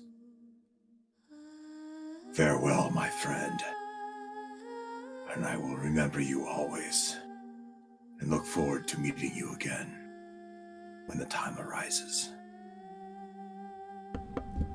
And she'll turn and seems to be walking into some other realm, wisping away, eventually disappearing as she nods to the rest of the group and just says, "Well done," and vanishes. Now leaving everybody in the serene state of just completion, but now Grom and Cub, of course, and Bordak finding that attachment stronger. Who knows about Tarnik? Tarnik now gaining his memories and realize about what happened before he even entered here. But for the most part, Grom, what weighs heavily on you is still that image of her being pulled into the fires of the hells. Now that everything is done, you suddenly have that heaviness and pressure of realization what has happened to her hitting you. And now it's just a reoccurring idea in your mind as you see Silen's body as Bordak is holding her. What does everyone do? Open floor now.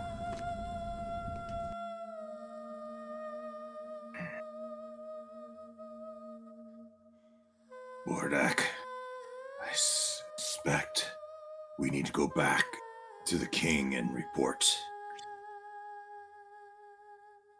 Maybe the clerics there can do something about your friend.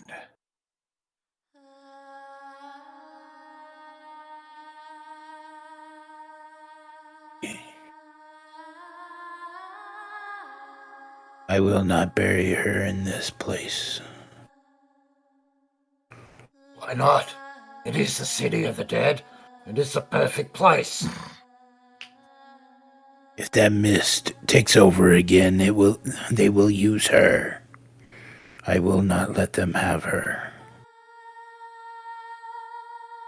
I don't think there's anything left inside that body that they can use. If Cub could raise Grom, could not our clerics do better? There may not be time. I don't understand. Does Grom have any knowledge of this? Like, would it be possible to bring her back, or does it kind of seem like a done deal? Like, what? Is there any way that Grom has any knowledge about this? I mean, there is knowledge of powerful people somewhere out there that can do powerful spells of resurrection, but they're very rare, extremely rare. Whatever happened with you seems to have been a pact between the gods and the conclave. So there might be something that you would start there with, but aside from that, you would have to find somebody in this world that could do it. You've heard rumors of people, but you're not really sure how many are there nowadays. Now, above table, just strictly speaking, like, generally when I run games and the question of resurrection or something comes up, the thing that people do is they take something from the body, because you need like a little piece of the body to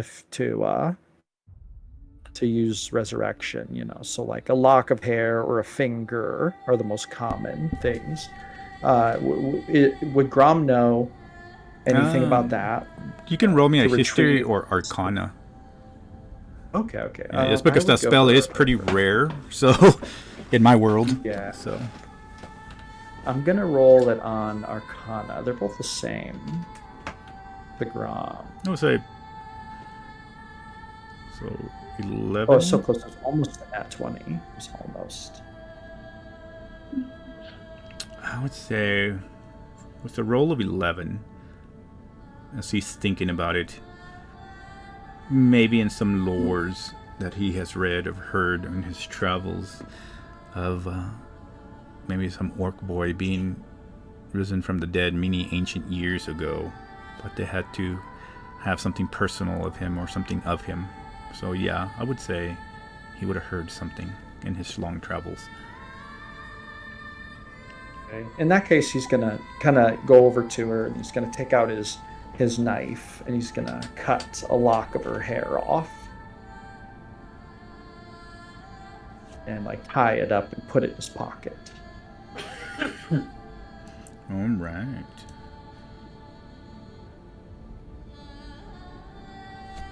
Bordak will say a silent prayer to Gonash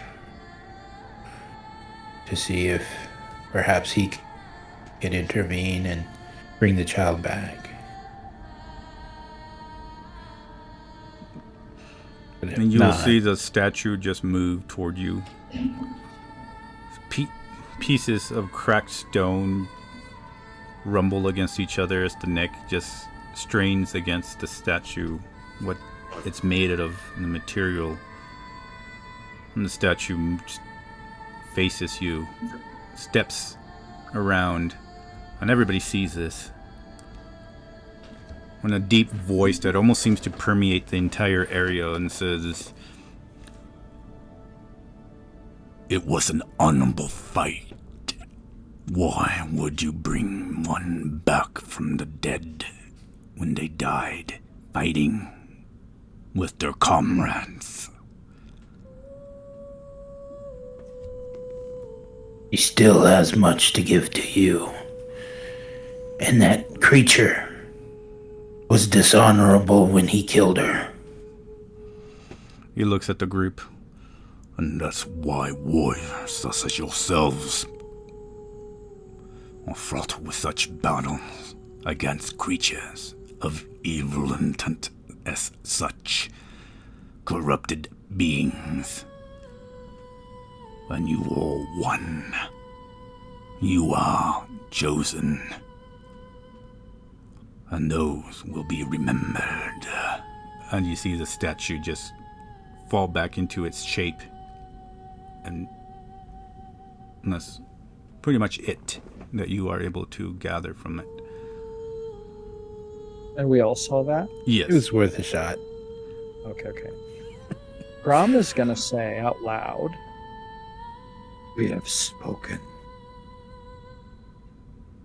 to Isara. I have seen Arya. We have seen the face of Ganache.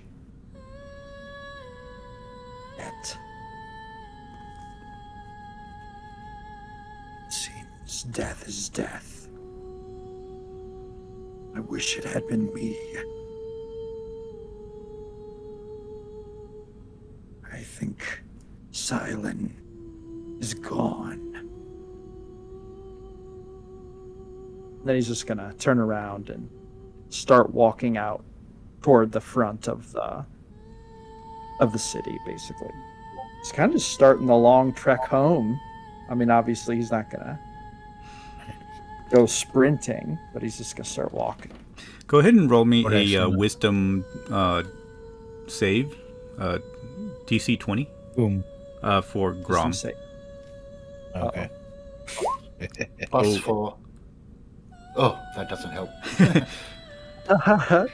So Grom, yeah, this is now internally. You're quiet and handling it right now, but you can feel that lump in your throat. That knowing of her burning is just attached to your mind now. Knowing that she's suffering in your place now is really weighing down on your conscience and mind now. So however you plan to RP that and stuff, but it's all fresh right now. It's hit you hard, but at the same time it hasn't really sunk in all the way yet because of the current situation. But anyway, yes, Grom is walking. So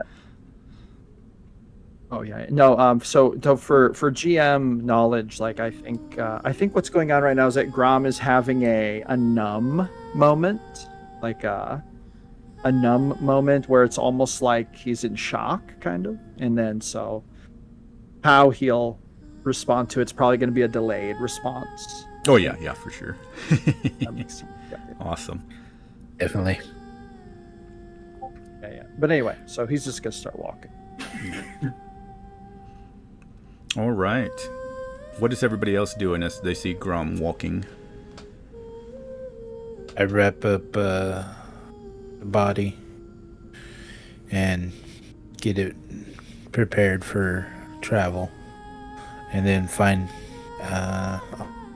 on our way we'll just find a nice quiet spot to bury her, I guess. Okay. All right. How about Cub? Is Cub doing anything?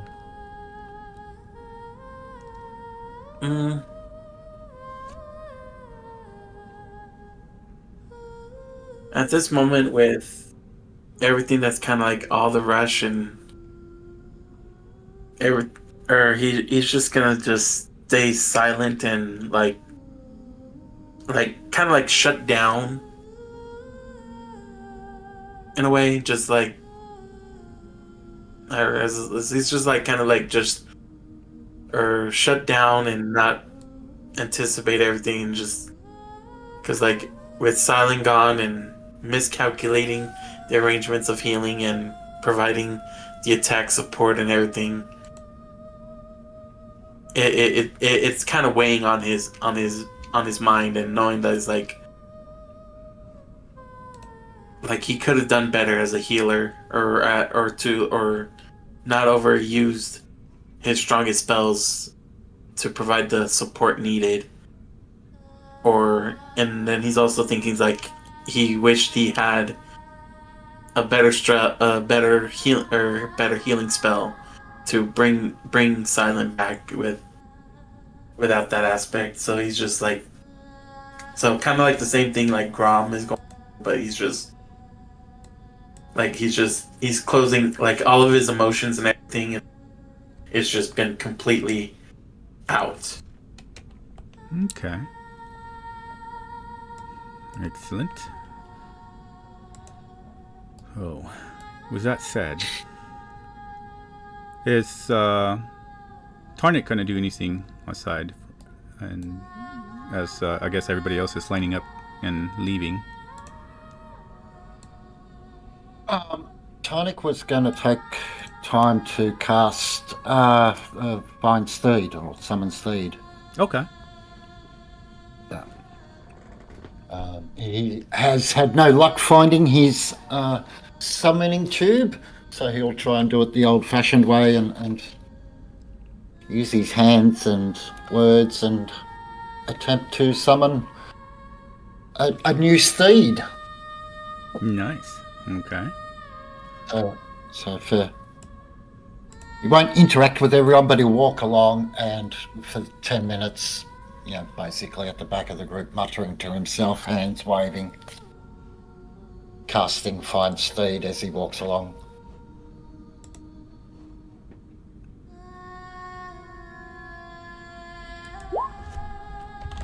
But All right.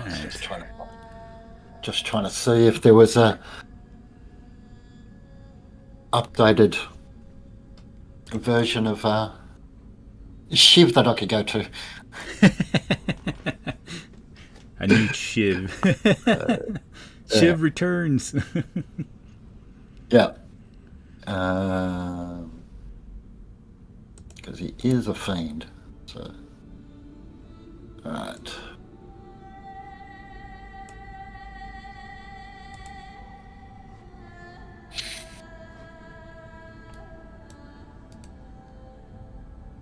Oh, could ride a nightmare. They're only a CR3.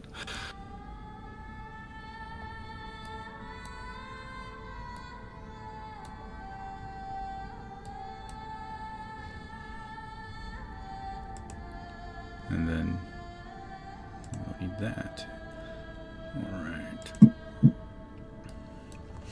Well, as you're doing that for the next 10 minutes and walking, eventually, finally leaving, first a little bit of desert, but oh, hey, okay,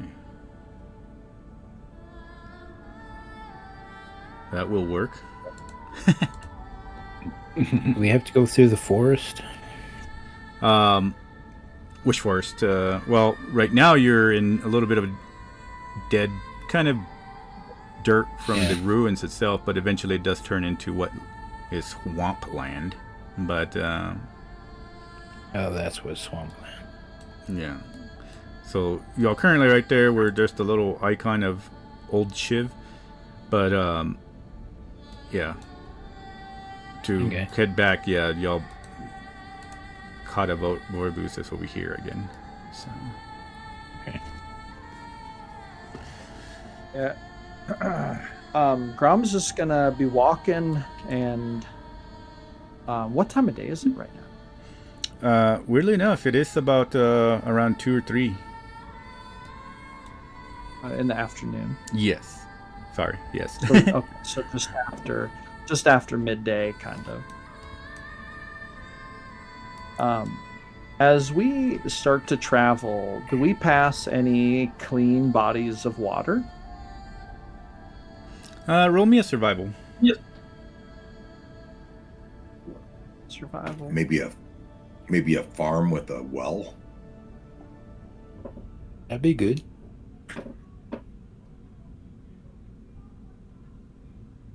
The savage lands are pretty sparse in farmlands unless you get closer to the mountains around this area until you get to the actual paths, and then you can start seeing little farms here and there. Wish you are. Grom, because of labyrinthine recall, he gets advantage on survival checks to navigate or track. Okay. Would he get advantage on this check? Yeah. Okay. Shabai, here we go.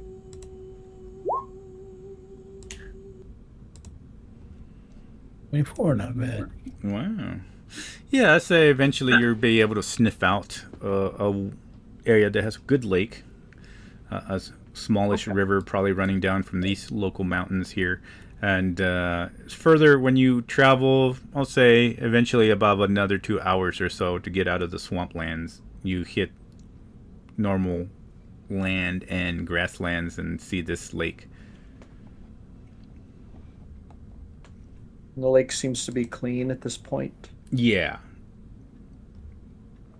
And Grom's gonna run up to the lake, fall down, with his head kind of over the edge and drink some water and splash some water on his face. Feels nice and cool and refreshing as you do this. It's still cool, even though the sun is beating down now. But, yes. Pretty clear and serene around here. In fact, a couple of animals scurry away as you run over through there. A couple of rabbits. And he's just gonna roll onto his back and look up at the sky as he's processing everything that happened. Just thinking to himself. And what time of day would we reach this point? Like, at what point? So if it was, it would be about 5 in the evening. Okay. And then Grom would kind of just call out, and this is actually very true. I would say he's so detached and dissociated that he probably doesn't even realize if anyone's around him. So there might not be anyone around him, but he's just going to call out, I think we'll make camp here. and then he's just going to lay there. He's not going to go any further.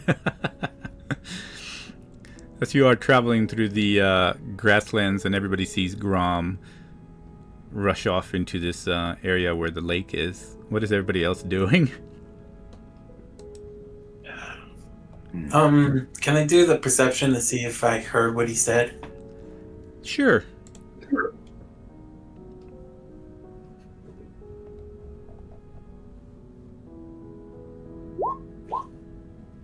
I'll say that's enough.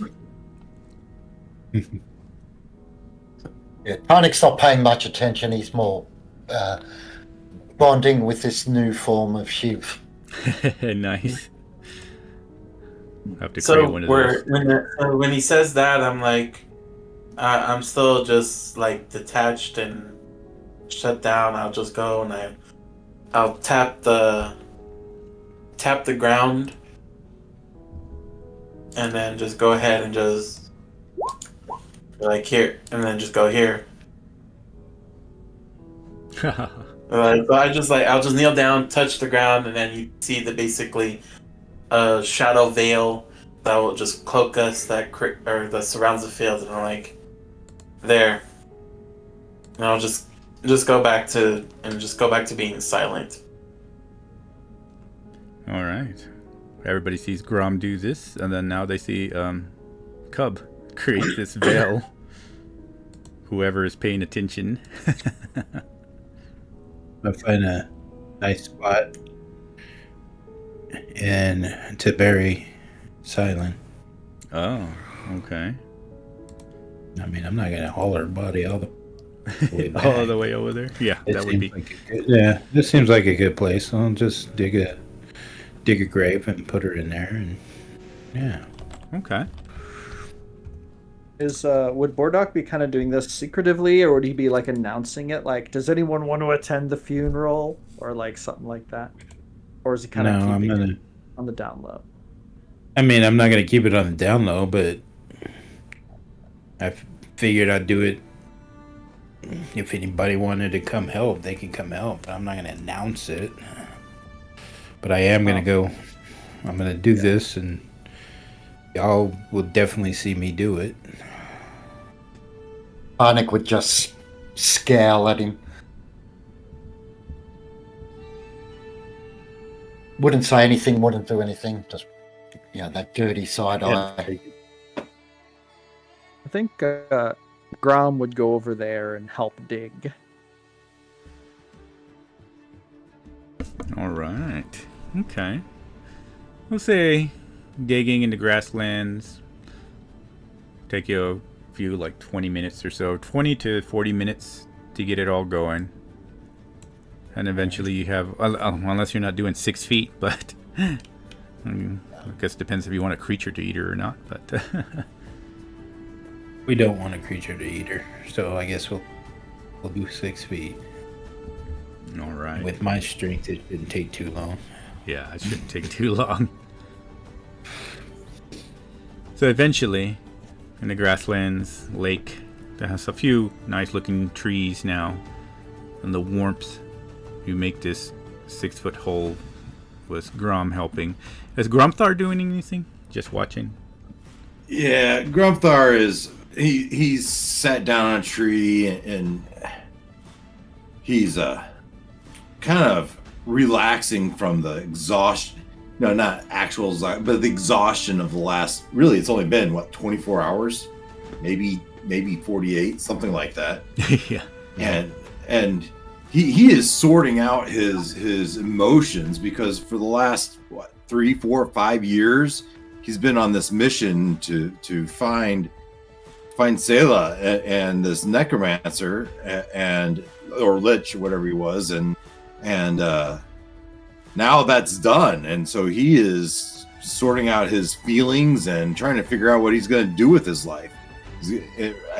His leaning is to go back to the kings and say, well, what's my next assignment? He has joined the military, and so that's what he's doing. He sees this going on. He has come a long way with what's her name, Silene, or whatever her name is, and not to mention Cub and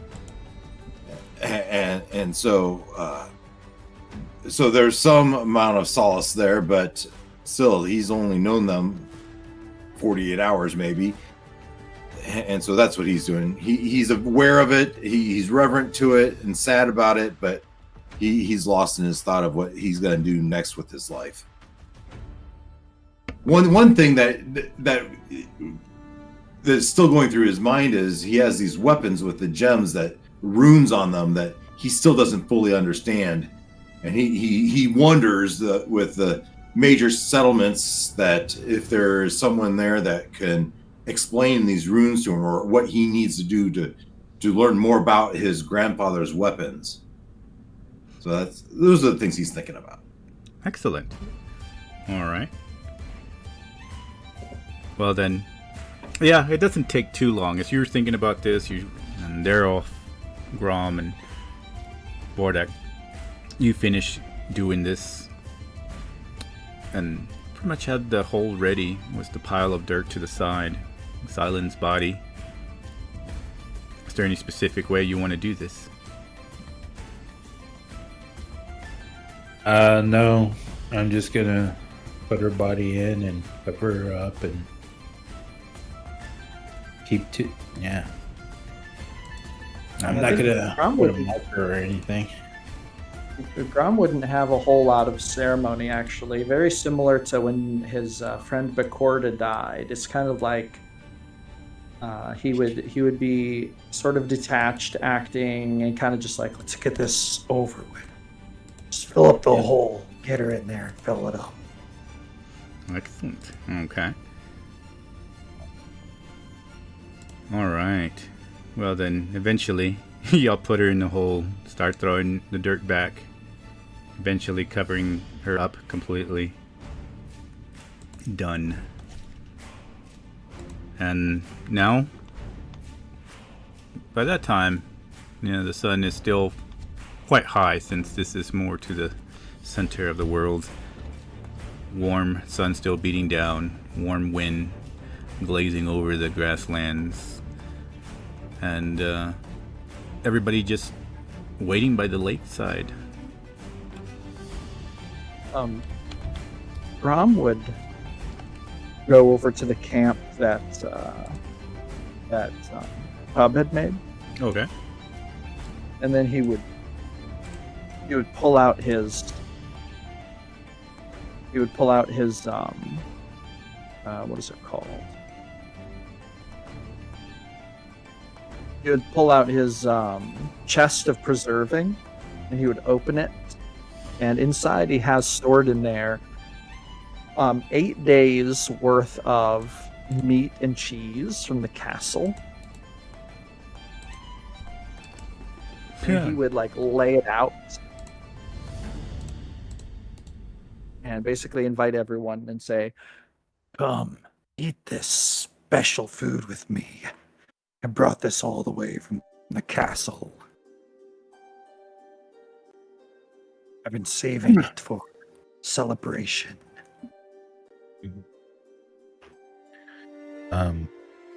While Bordak was preparing the body, he did get a little lock of hair, and now he will be sitting down to add it to the hair from his wife and daughter. All right. As you are doing this, of course, for anybody who was there longer, also starts having memories of Cyrix, who never returned as well. So another perhaps lost member. And I don't remember her. yeah, you only met her once. I know.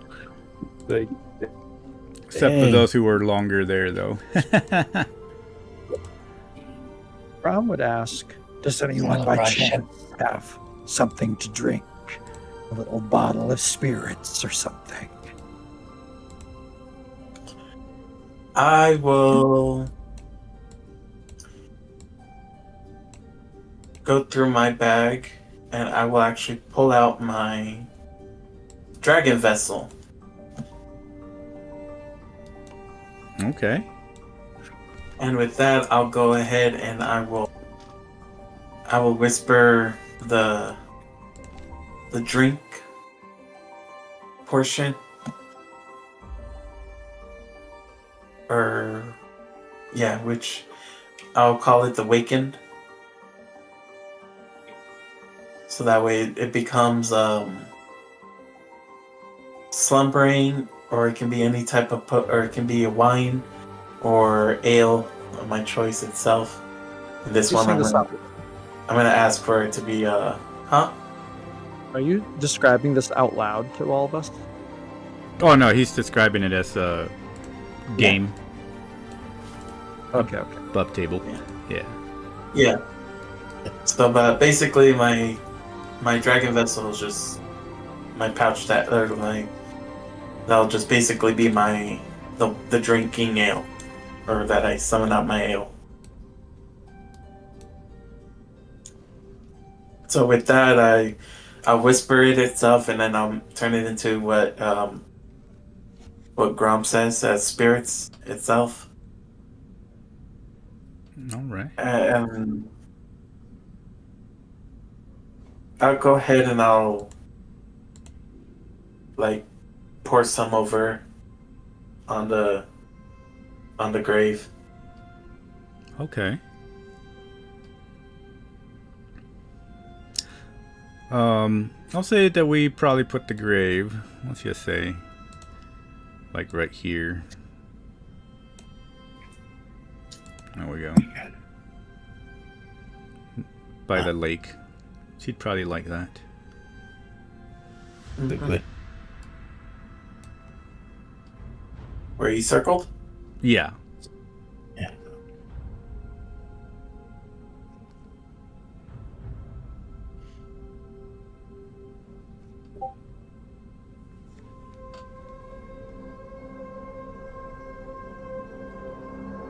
This song always reminds me of World of Warcraft.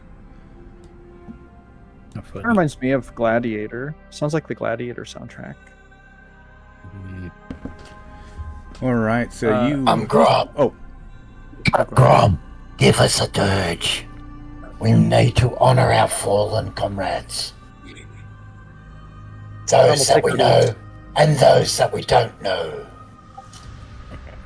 Brom will take out his viol and he'll start to strum up a tune, his best tune for honoring the fallen. Oh. Best Nice.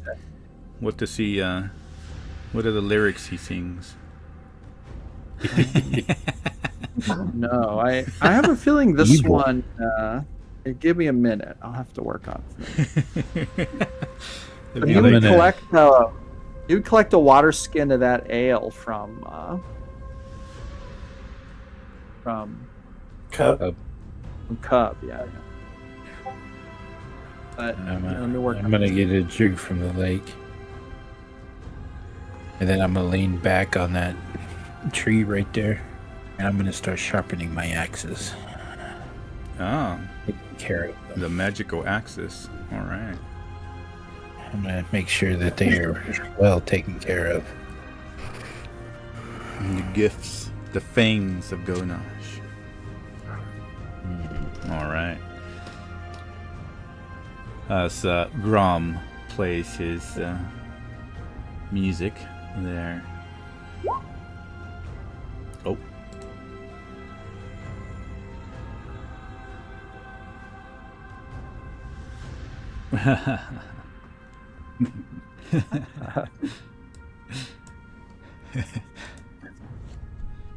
And for our listeners that can't quite read what I wrote, Grom's song is Eric Burden's War.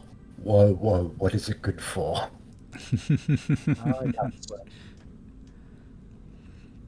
All right. Cub, as you are doing this, and I guess in a way, your own way, honoring the fallen, was silent for sure.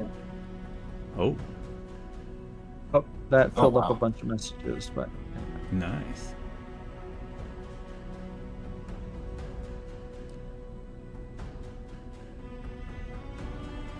Cool. anyway, Grom will play the music and eat the cheese and crackers and drink the ale and probably keep it up till midnight, at which point he will pass out Nice. All right. unless something crazy happens. And then, yeah, so I guess we'll go into the midnight. And Cub, as you are pouring some of the spirits in on the grave, you will hear the voice of familiar to you, Zeoda, coming from within the bushes here. Oh, Zotia? Yeah. And she says, "You have done well, Grom." Or Cub. Grom. Grom's way over there. What's he doing over here? And it says, and you can feel her presence. Don't really see her, but it feels like she's standing next to you, possibly looking down. Says, and asks, "Tell me, what did you feel for this fallen friend?"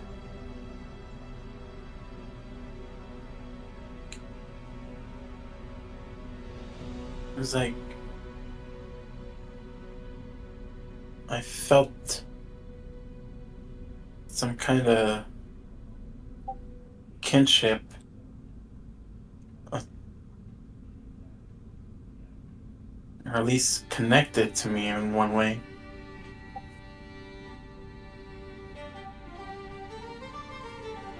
And says, "That is very good.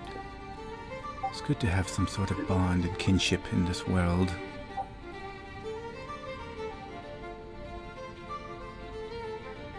It's just been severed, though. Well, If only I can just... If I had enough to bring her back before she passed. Before she crossed over.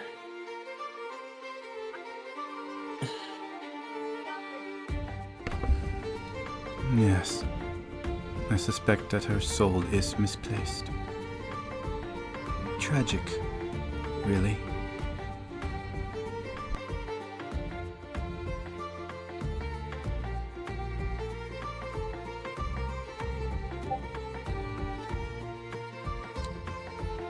there was something I heard. I don't know. I heard there was a moment. I've read incantations, or I've recited an incantation. I don't know what it is. The incantation, it said, stitch and mend the bones of the dead, bind the soul, mind to one. For that, your servant is yours. Your servant is yours. And says, wherever did you read that? How did you come about this incantation?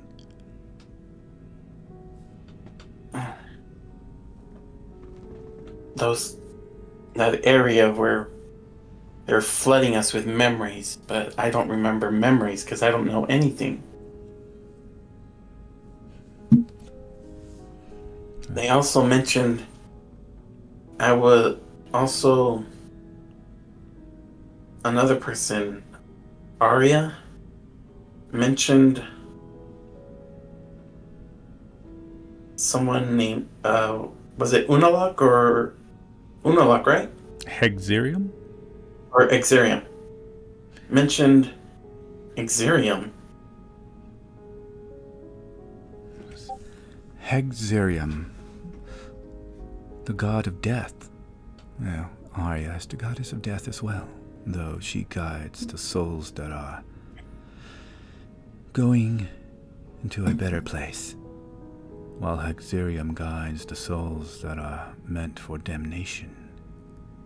Those are the ones that he claims.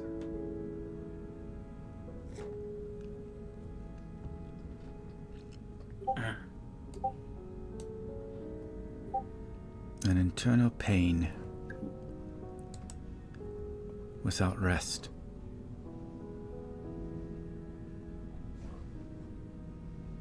Says, we all have paths in this world. Paths to travel and eventually create who we truly are. To paint ourselves within this canvas of the world. Though we must be careful in what path we choose to follow. Our character can be dark or there can be light. I think that you are filled with more light than you think, though temptations do linger. Temptations will always linger. I don't feel very light. I feel more failure of a healer. Being with this group there's some people that are good characters and one is just obnoxious and ominous and annoying and just makes me want to just go mad and freeze them or summon a beam of light of the moon or lightning or something just to bend the natures to be a catalyst and hindrance to him.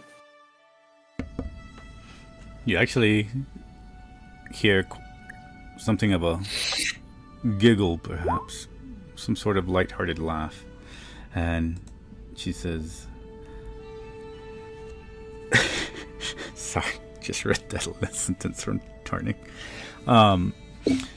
But It's funny. you hear kind of a giggle, and she says, "Yes, I understand.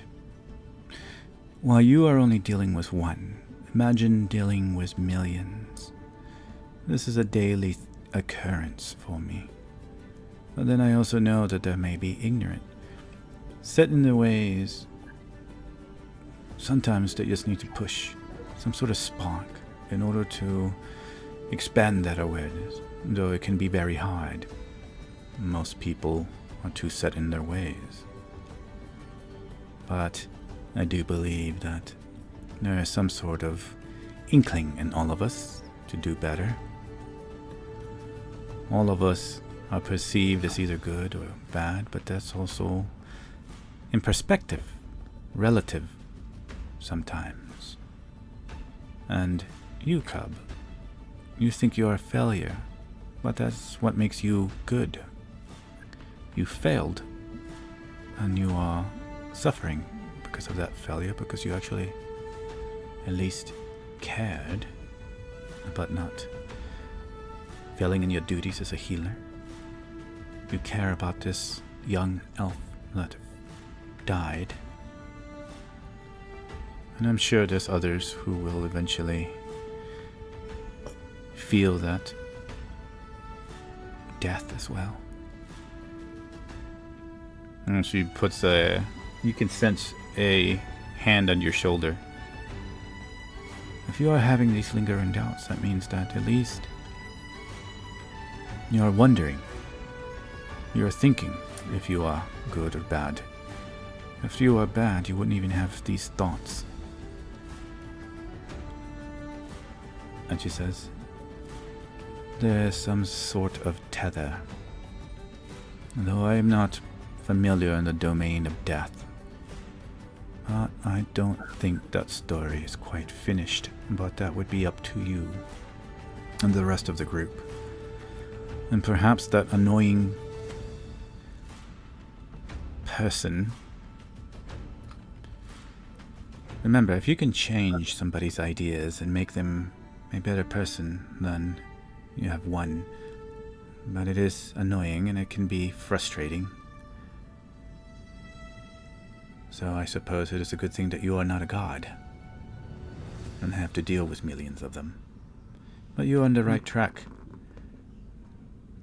That's why I never gave up on you, compared to what all the others wished.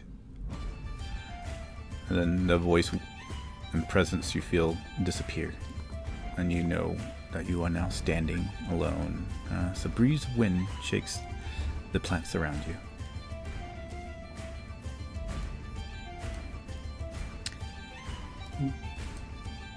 And so with after that, I'm gonna touch the grave, and I'm gonna go ahead and do one guidance as well for me.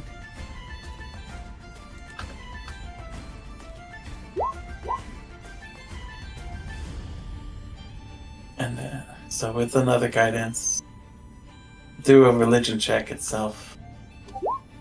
So that will put me at 14. So after she disappears itself, so basically I'm just gonna do a prayer on the grave itself. And I'm just gonna go, Mother Zotia,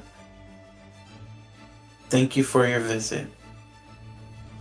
Please watch this grave and fill it with the lands of fill this grave with the flowers of the fallen comrade, and protect it so no harm can come to this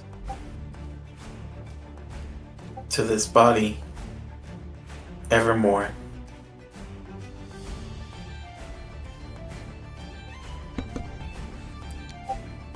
You'll see some flowers actually spread out.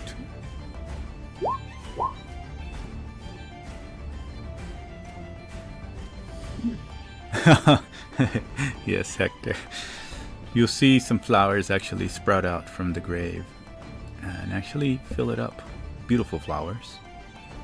Various colors.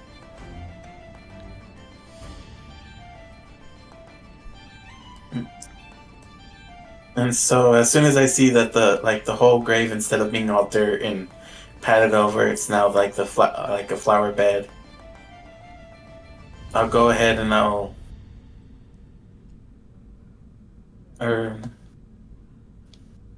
take out one, or I'm gonna go ahead. I think I have in my inventory somewhere.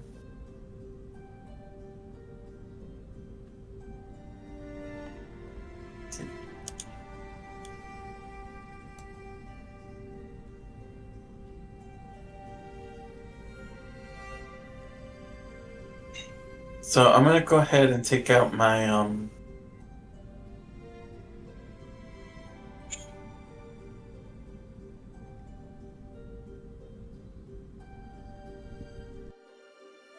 or I don't know what else I have. Wait, what else?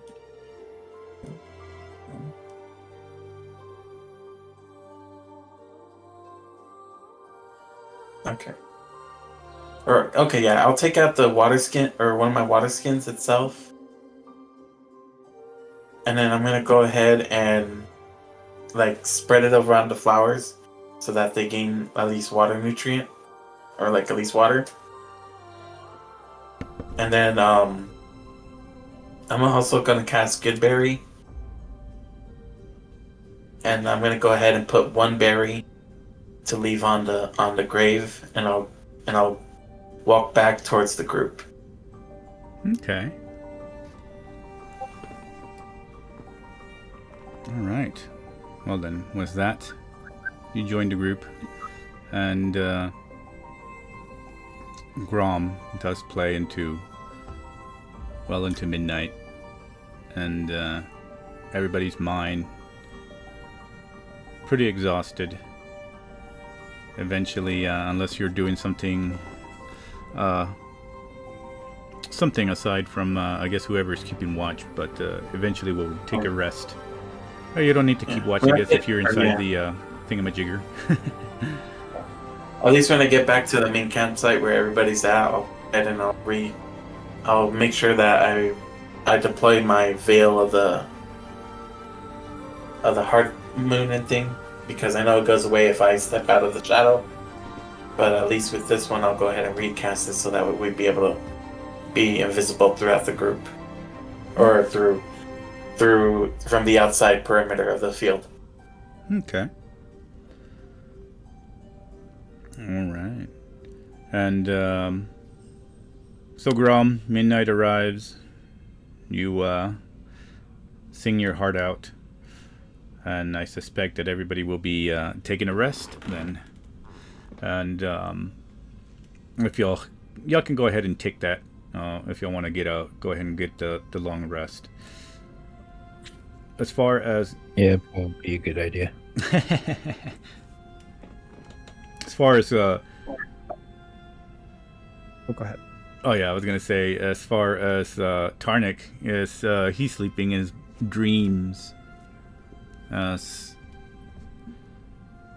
You are taking a rest. You fall into what seems to be the past, because now you're still standing back at what used to be the ruins, or Gorgon. But you see that you are standing in the middle of the street.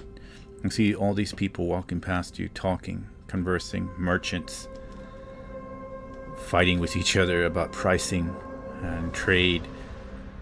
You see the glorious, beautiful, this time seems to be like palm trees and a river running across it in the middle of the city, as you somehow are floating through it. And eventually you see a monument, and also what you see kind of like a church to Lasaria. And then you're standing inside, and you kind of familiar to it. You remember standing this when it was ruined, but now it's beautiful in the sense of orc style, and the statues of Lasaria, and Lasaria standing and watching you. And she looks at you and says, Tarnik, you did very well as well, compared to all the other gods that are starting to pop up everywhere. Not that the mist is gone. How would you like to be rewarded for your excellence? I'd like to be rewarded for my successes. Excellence is given. She grins. What would you ask for?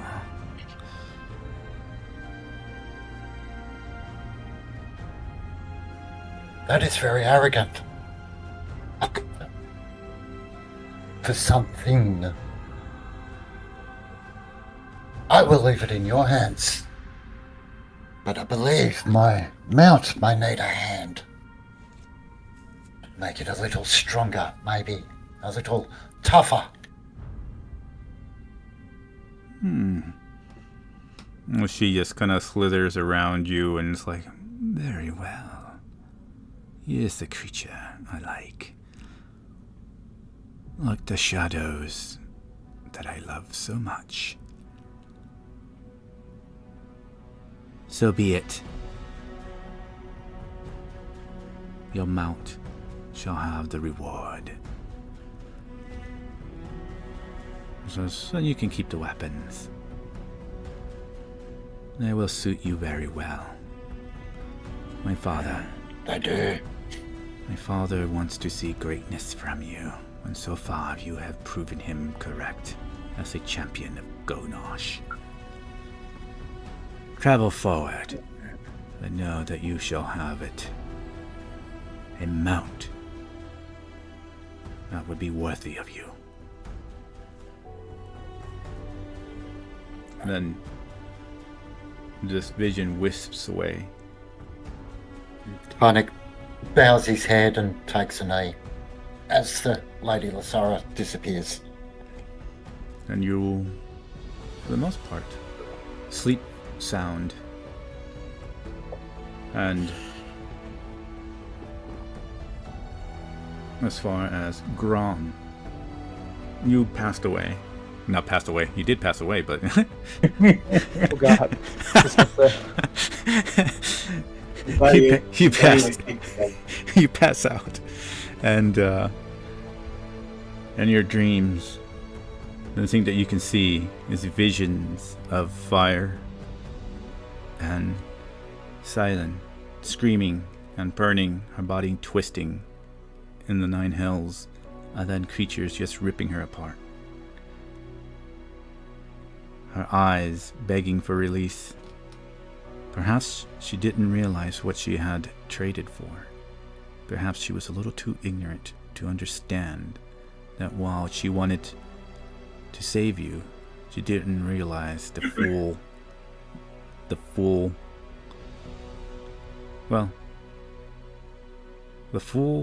impact of what she would be suffering. And this is what you dream. And then you hear a voice. It says,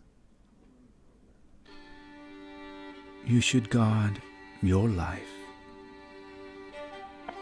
to not let this pain that she suffers now be for naught. As you hear this voice come from behind you again, and you sense a little bit of anger in it. But what is Grom doing in this dream as he hears this? He seems to be standing in one of the cliffs of the Nine Hells, watching down, looking down into a river of souls. With fire. Is it Arya's voice that he hears? Yes. Okay. He's gonna say, Is there no way to undo this? There must be a way. Powerful magic. Work of the gods. And Arya responds, "Why?"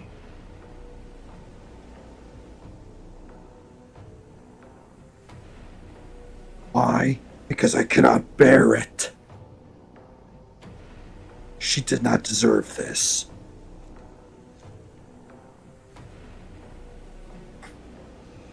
You cannot bear it, and she did not deserve it. What was she to you then?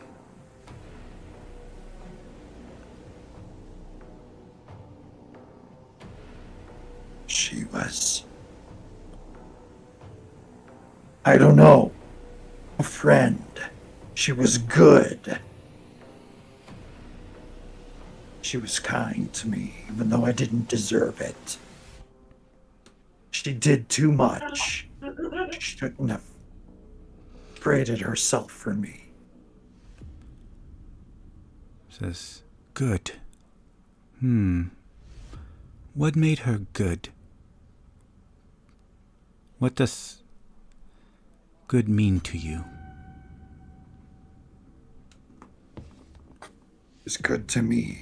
She tried to save me, even though I didn't deserve it. I never expected it.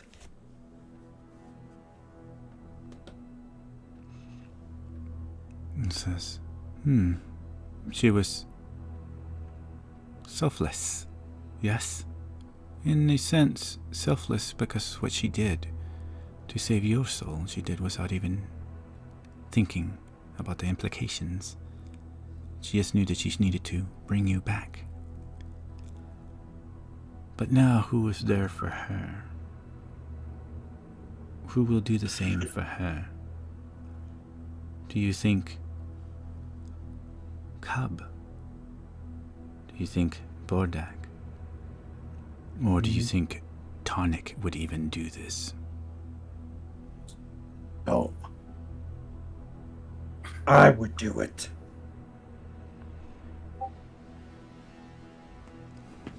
And then he would turn to her and he would say, Is this within your power? Trade us. Unfortunately, she already made that pact. That pact cannot be broken. But her soul is misplaced. Her soul was never meant for the hells. Unfortunately, there are souls out there. They are thrown into the hells by powerful items upon the world. And sometimes there are quests. But that all is up to you, Grom, I suppose. Who do you think would travel in order to reach the ends of the world to save one soul? Grom's gonna kind of lower his head. Nobody. Nobody but me, because they don't feel this. Anguish. Do you feel that anguish because you care for her, or because you feel the anguish in itself?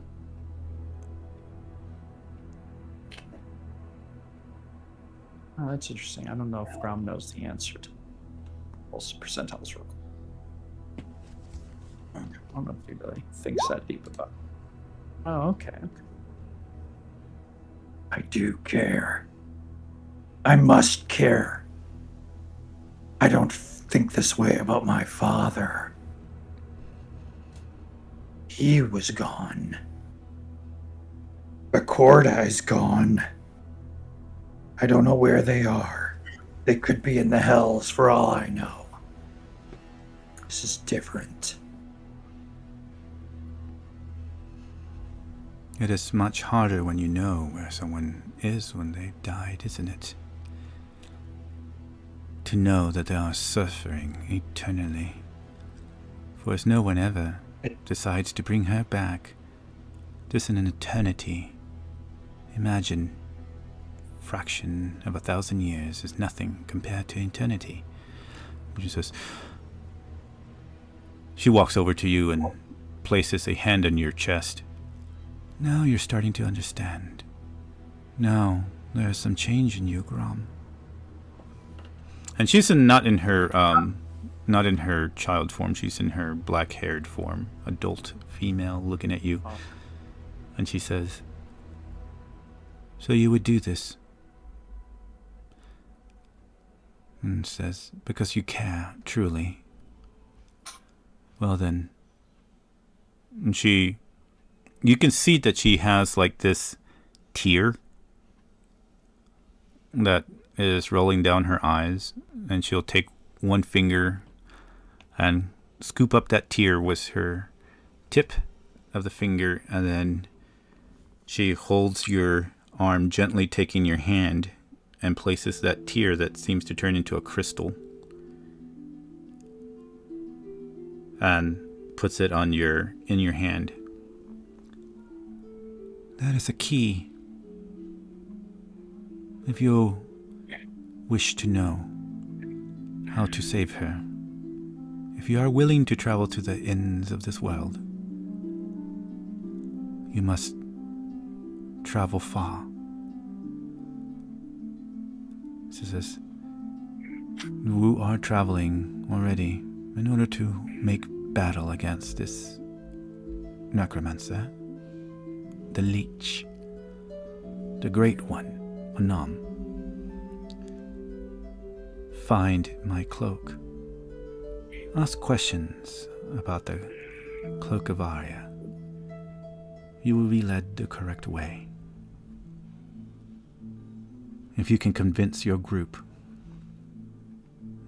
use my tear to tear the fabric of reality and enter into the hells if you wish to rescue her.